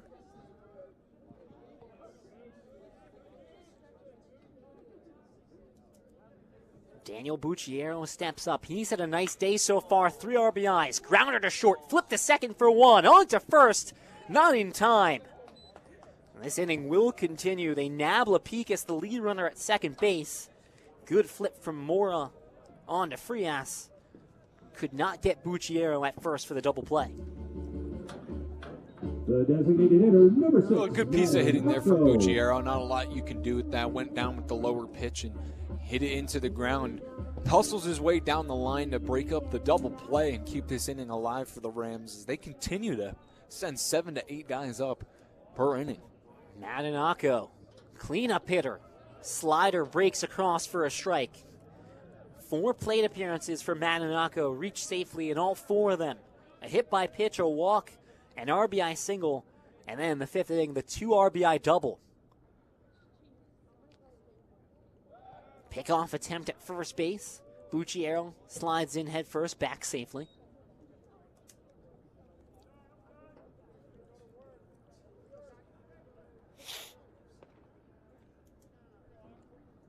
It's a 5-run lead for the Fordham Rams here in the bottom of the 6th. Line drive, left field, that'll drop in and go all the way to the wall. Bucciero rounding around third. Throw comes in from Zolo, cut off and fumbled. Bucciero will score from first. It's an RBI double for Madanako. His big day continues. Rams up 15-9 as they continue to tack on. Madanako, that's back-to-back at-bats with a double and 3 consecutive at-bats with a hit as he reaches base now for the 5th time today in as many trips. What a step forward in a very small sample size, of course, in his sophomore campaign. An excellent freshman year, starting over 30 games and carrying that right into his sophomore year. Some adjustments here and there, and he's really looking like a threat in the middle of this lineup. Still at the young age of a sophomore. Dieguez takes fastball high. Yeah, it's a great point because Madanako was one of, if not the best freshman hitters on the team last year. Going to take on a larger role, going to hit in the middle of the order. Big day, 4 RBIs. Lender catches the inside corner. Count even 1-1. 9th hitter to see a plate appearance in the inning for the Rams. The 1-1 to Dieguez, off speed, just missed the outside corner. Lender might have gotten squeezed there. Either way, 2-1 count. Everybody in the Fordham lineup with a hit, and all but 2 with at least 1 RBI for the Fordham Rams. It has been a busy day for a Fordham offense. Fastball, yanked it, missed away. Dieguez ahead in the count 3-1. Just 8 games in, so small sample size, but this is a season-high 15 runs for the Fordham Rams. 13 hits here in just the 6th inning. 3-1, misses away. Dieguez a walk. Runners on first and second. Still 2 out for the 2nd time in this game. Actually, I guess officially for the first time, Fordham Rams have hit around. They have never had the 10th batter come to plate in this game. Now they do. Canales started things off here in the bottom of the 6th. He'll get a second at-bat in this inning. Runners on first and second, 2 outs. Rams lead by 6. And Lender cannot find the zone, misses low and away. It was the single to start this inning from Canales. It started it all for the Rams.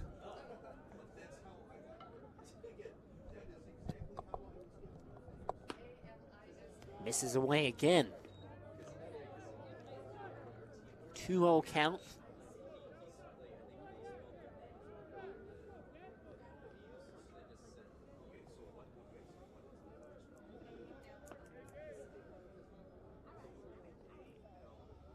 Canales swings at a 2-0 pitch, sends it deep to right field, going back to the wall. Wassels leaps up Did he make the catch? He did! A leaping grab to rob a home run. Matt Wessels. Oh, it's over the wall. Apologies there. It's a 3-run bomb from Andrew Canales. This game broken up wide open. 18-9 Rams lead.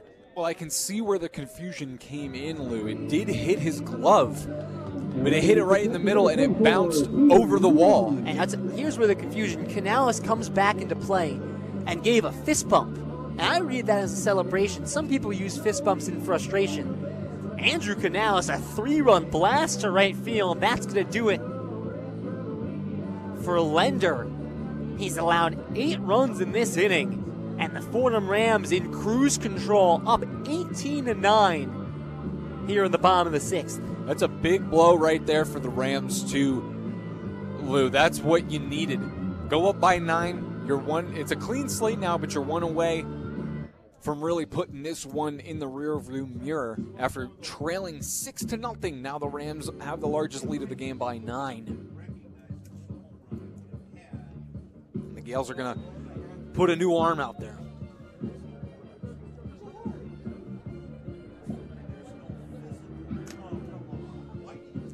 Runs from the Fordham Rams in their home opener, looking to keep alive this trend. 11-2 in the home openers under head coach Kevin Layton, looking to make it 12-2, and they are a perfect 8-0 at Houlihan Park in February under Coach Layton. Looking a lot like that's going to improve to 9-0 today. Your attention, please. Now pitching for Iona is number 22, Kyle Hart. Oh, Iona will turn to another right-handed pitcher. Number 22, Kyle Hard, the sophomore from Mahwah, New Jersey. First appearance of 2025. Kyle Hard. Shout out Sean, my former teammate. Sean, his brother, at Boston College now. 20th round selection of the New York Yankees in 2021. Kyle, a great ball player in his own right. Great career at Mahwah High School. He now slots in at Iona for his sophomore year. Really electric stuff. Kind of a 75% arm angle. Good breaking ball action. Pretty live fastball as well.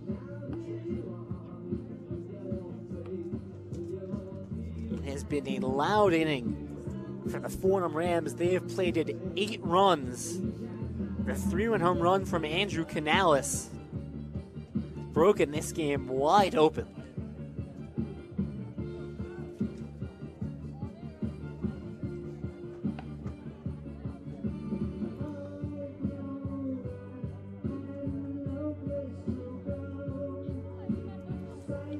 Will, we talked about it earlier, and we'll say it again. It's a Fordham offense that really struggled last year in the A-10. Finished dead last in runs scored in the conference. And when you look at a season that ended in disappointment, losing 8 straight games and missing the cutoff for the A-10 tournament by a game, you look at some of those offensive inconsistencies, and you can point to that as one of the reasons that Fordham came up short of their goal, which is getting back to the A-10 tournament for the first time since 2019.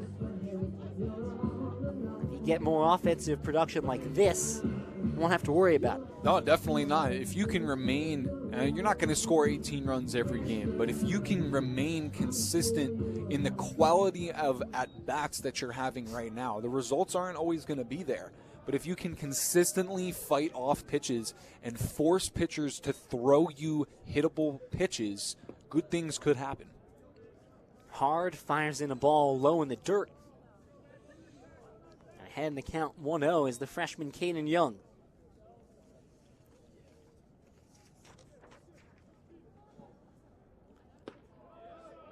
Young waves the bat at that one on the outside corner, calling for a strike.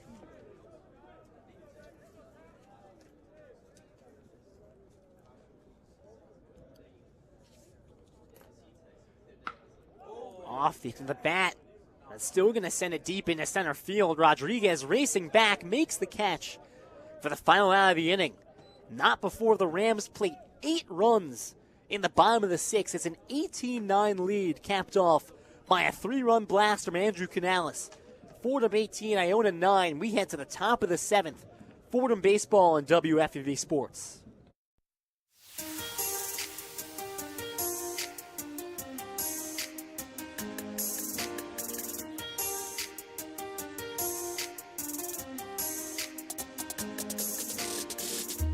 Hi, my name is Ryan Rucco, WFUV class of 2008. WFUV is your home for all things Fordham athletics, with live coverage of Fordham football, Fordham men's and women's basketball, in addition to our Saturday show, One-on-One. Stay right here on 90.7 FM for all things WFUV sports.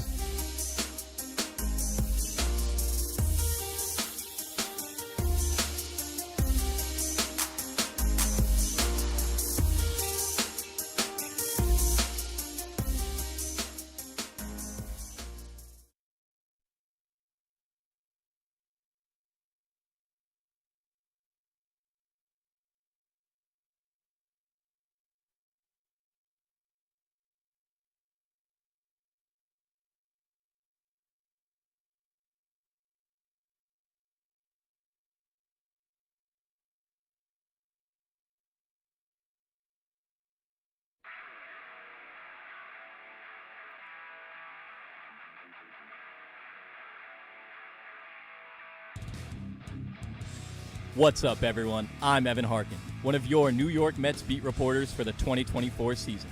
Hop on the 7 train with us as we cover all things Mets at Citi Field. From walk-off home runs to post-game press conferences, we've got everything you need from Queens. So stay locked in for the entire game with me on Twitter at Ev Harkin, and let's go Mets. WFUV, your home for New York sports.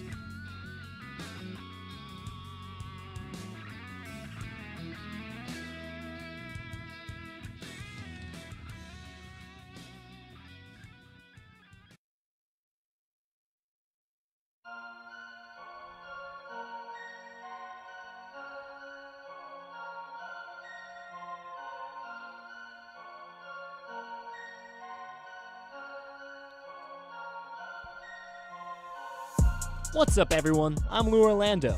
I'm Will Tallant. And I'm Nick Palmer. Together, we're your New York Yankees reporters for the 2024 season. First pitch coming from the freshman Bo Elson, foul back to the screen. Bringing back into the Fordham Baseball 2025 home opener. An 8 spot from the Fordham Rams. It's an 18-9 lead here in the top of the 7th. Damian Rodriguez, the leadoff hitter, settles in, takes a cut and miss at the fastball. Quickly behind 0-2.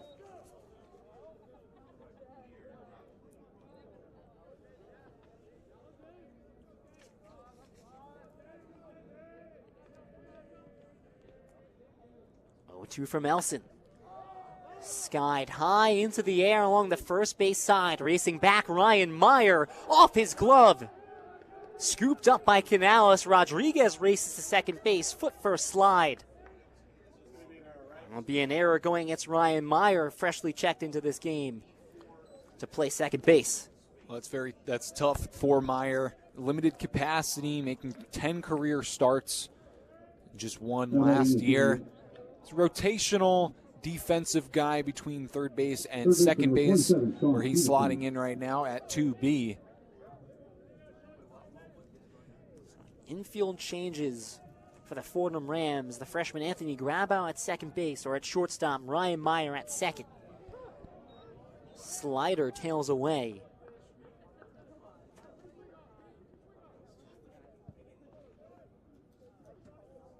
(1-0) on the only lefty in this Iona lineup, Sean Stevenson.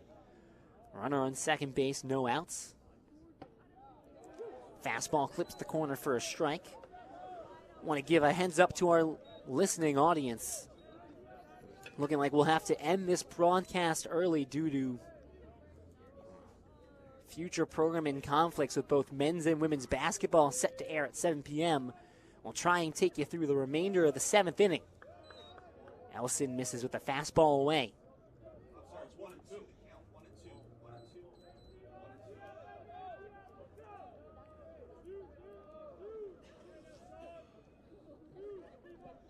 Runner on second, Elson delivers.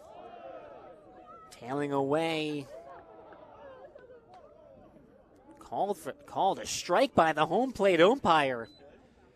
Not agreeing with the call is Stevenson. He's in shock in a delayed walk back to the dugout. Well, he either said that was a called strike 3 or he said he went around. I want to say that he went around on the swing because that definitely wasn't a strike. Usually when the umpire points at where the break is in the swing, it will be a check swing, even if it's not that visible. Definitely on the swing for that strike, but nonetheless still a strikeout.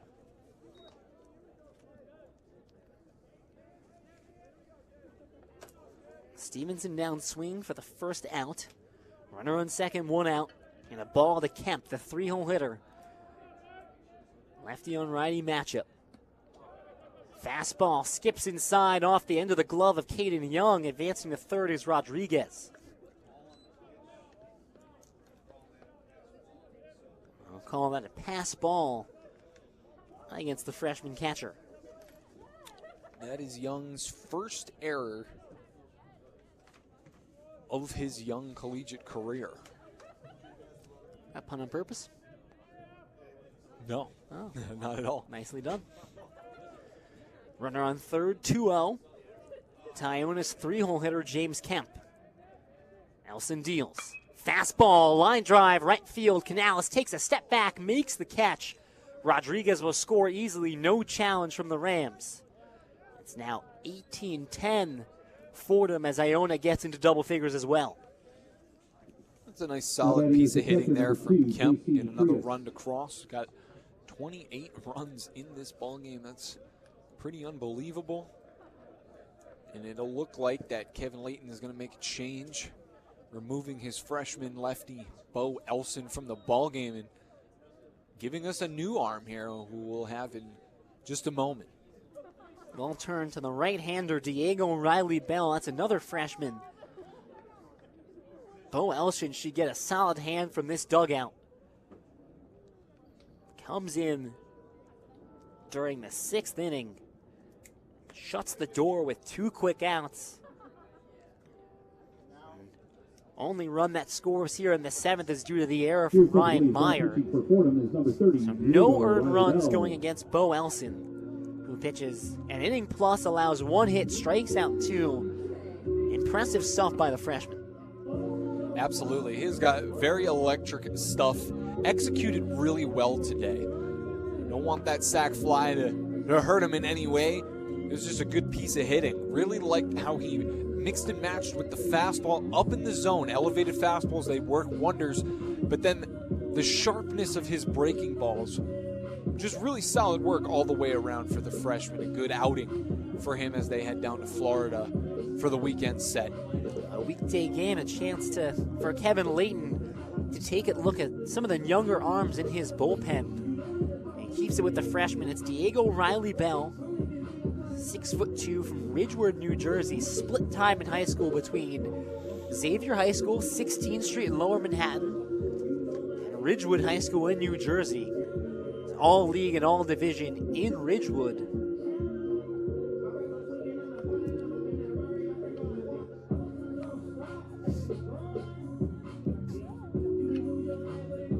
Six feet 2 inches, 180 pounds is Riley Bell.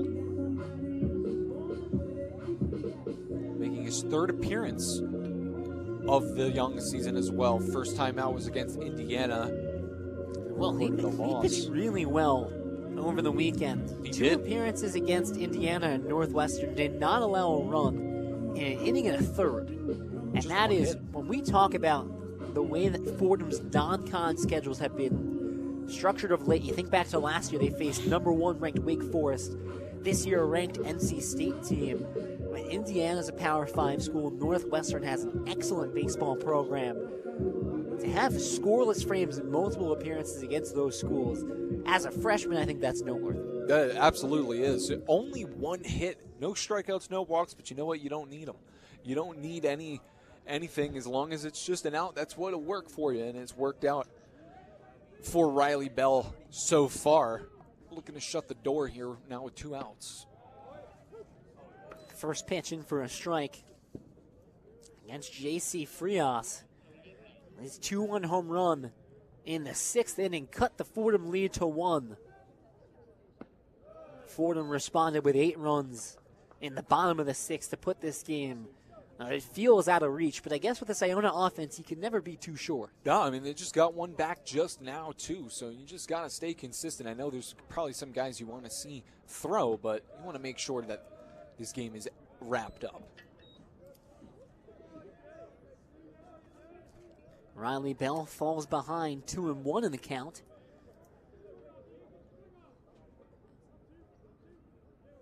Infield playing straight up. Fastball, Watts the outside corner, did not get the call.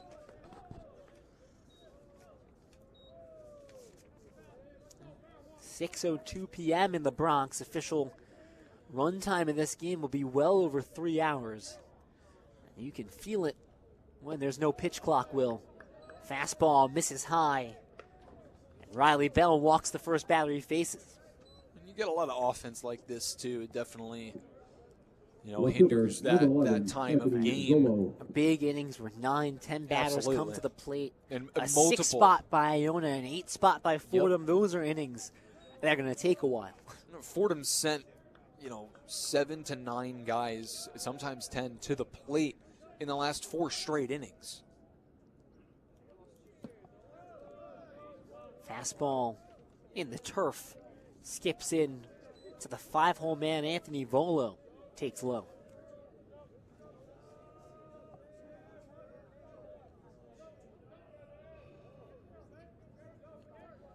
One 0 count. This is low again. Solid as Diego Riley Bell was over the weekend against Indiana and Northwestern. Having a little bit of time, a little bit of struggle finding the zone here. 2-0 count to Zolo. Slider breaking away, catches the outside corner for a strike. He was kind of gifted one right there. That one looked like it was going to keep sailing into the next batter's box, but nonetheless, you'll take that if you're Riley Bell. Find a way to gather yourself and bring it back. Misses low again, behind 3-1.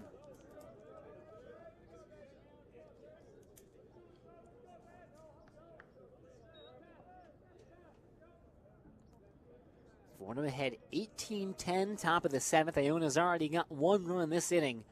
An unearned run on the error from Ryan Meyer. Martinez.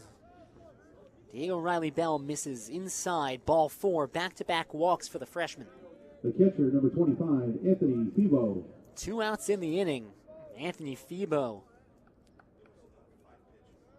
2 hits on the day. Steps up, and if Iona can get a 2-out rally here, still 3 innings left, and the rate that they've scored at, tough to rule them out of anything. Ground ball to short. Flip on to second, and that'll do it for the top of the 7th. 7th inning stretch here from the Bronx. Fordham ahead 18-10. One last time, a scoreboard update with James Birle. The one-on-one scoreboard. Another look across college baseball. The West Virginia Mountaineers moved to a perfect 8-0 start after an 8-4 victory over Ohio. Louisville flips the script over the Butler Bulldogs, now up 12-8 through 6 innings. Virginia Tech takes the lead over JMU, now 4-2 Hokies with 7 innings in the books. Over to softball, North Texas with an improbable comeback over Lone Star rival. Number 13 Texas Tech, the Mean Green, take it 6-5. Number 11 Georgia knotted 3-3 on the road to Clemson after 6 innings. Number 17 Virginia Tech off to an early 3-0 lead over number 24 Liberty. That one still into the 3rd frame. Fordham men's and women's basketball close to closing out their Atlantic 10 schedules. The men on the road to take on George Mason as the women host LaSalle at the historic Rose Hill Gym. Both of those are tipping off at 7 p.m. tonight, and you can find them right here on WFUV Sports. Down the line, both the men and women Rams will be in action on Saturday, March the 1st. The men at home for their senior day at noon versus St. Joe's. The women taking a trip to Davidson for a 1 p.m. tip-off, both looking to gain some momentum ahead of their respective conference tournaments. And then baseball will come back to the WFUV airwaves on Tuesday, March 4th, as the Rams host the Stony Brook Seawolves for an afternoon battle. We'll send you back to Houlihan Park for the final time with Lou Orlando and Will Tallant. With the one-on-one scoreboard, I'm James Birle.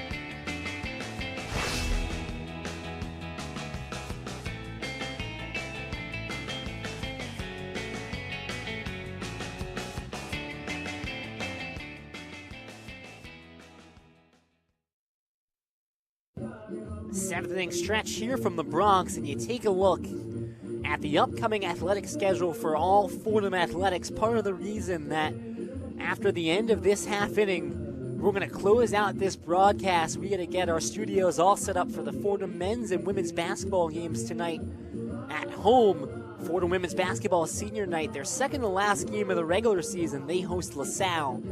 Fordham men's on the road against George Mason right now. One of the top two teams in the A10 in a battle with VCU for that top seed. And you look on the horizon, the A10 tournament's coming up for the women's team March 5th through 9th, for the men's team March 12th through 16th. Big things happening for athletics the next couple weeks here.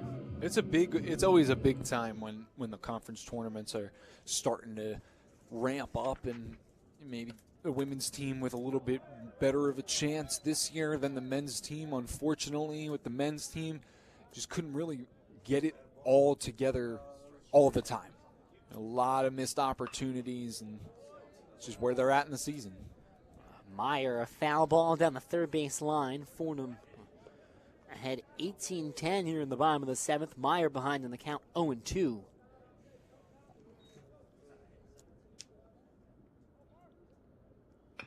Off speed, tap down the third base line. Stevens in charge, scoops, throwing the run in time. Call that 5-3 as Meyer grounds out to first. And that was a nice job there by Stevenson. Wasn't playing particularly deep, but definitely not shallow by any means. Got to cover a lot of ground on a little chopper to him. Fields fires, momentum going towards the bag. Did a nice job to corral it, get a quick first out. TJ Wachter pinch hitting here in the bottom of the seventh as Fordham able to dig into some of their reserves. So TJ Wachter pinch hits for the freshman Tommy Markey, who had an excellent day. An RBI double, reached base twice with a walk, reached base a fourth time via the way of an error on a bunt that he laid down right back to the pitcher. Eventful day for Markey. Now he's replaced by the 6'7" Wachter. Takes first pitch low. Wachter, fourth year here now at Fordham as he enters his senior season. This is his fourth game played, hasn't started any yet. Nubber in between short and second, scooped up by Mora. Throw on the run in time. Two nice plays from the Iona infield, two quick outs from the Iona Gaels. I think Iona may have gotten away with that one. Wachter was hustling down the line, thought he may have had it, but nice play there by the shortstop, moving to his left. And won't call him speedy, but those strides are definitely very long, and that'll make up for some speed, absolutely. Gets the hustling Wachter down that first base line quickly. There are two away. Sixth at bat for the leadoff hitter, Taylor Kirk. Takes fastball outside corner for a strike.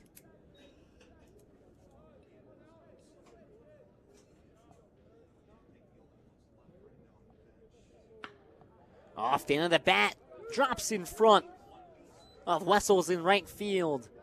A two-out base knock for Taylor Kirk. Taylor Kirk now has reached base 5 of his 6 attempts at the dish. 3 hits on the day as well.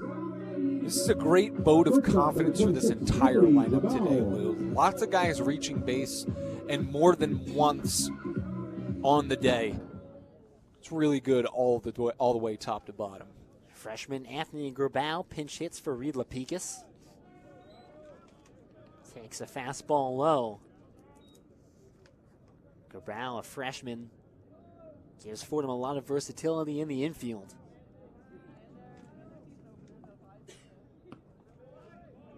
Takes a fastball in the corner for a strike. Off to a nice start of his D1 career, 3 for 7. Extra base hit in Game 2 against Northwestern, hit a home run against NC State. As the lefty settles into the box. Off speed, fouled away, third base side. It's always nice to see. There are a couple home runs against NC State at the time, a ranked program, and they both came by freshmen as well. Grabau and Caden Young going deep against the big-time program in NC State.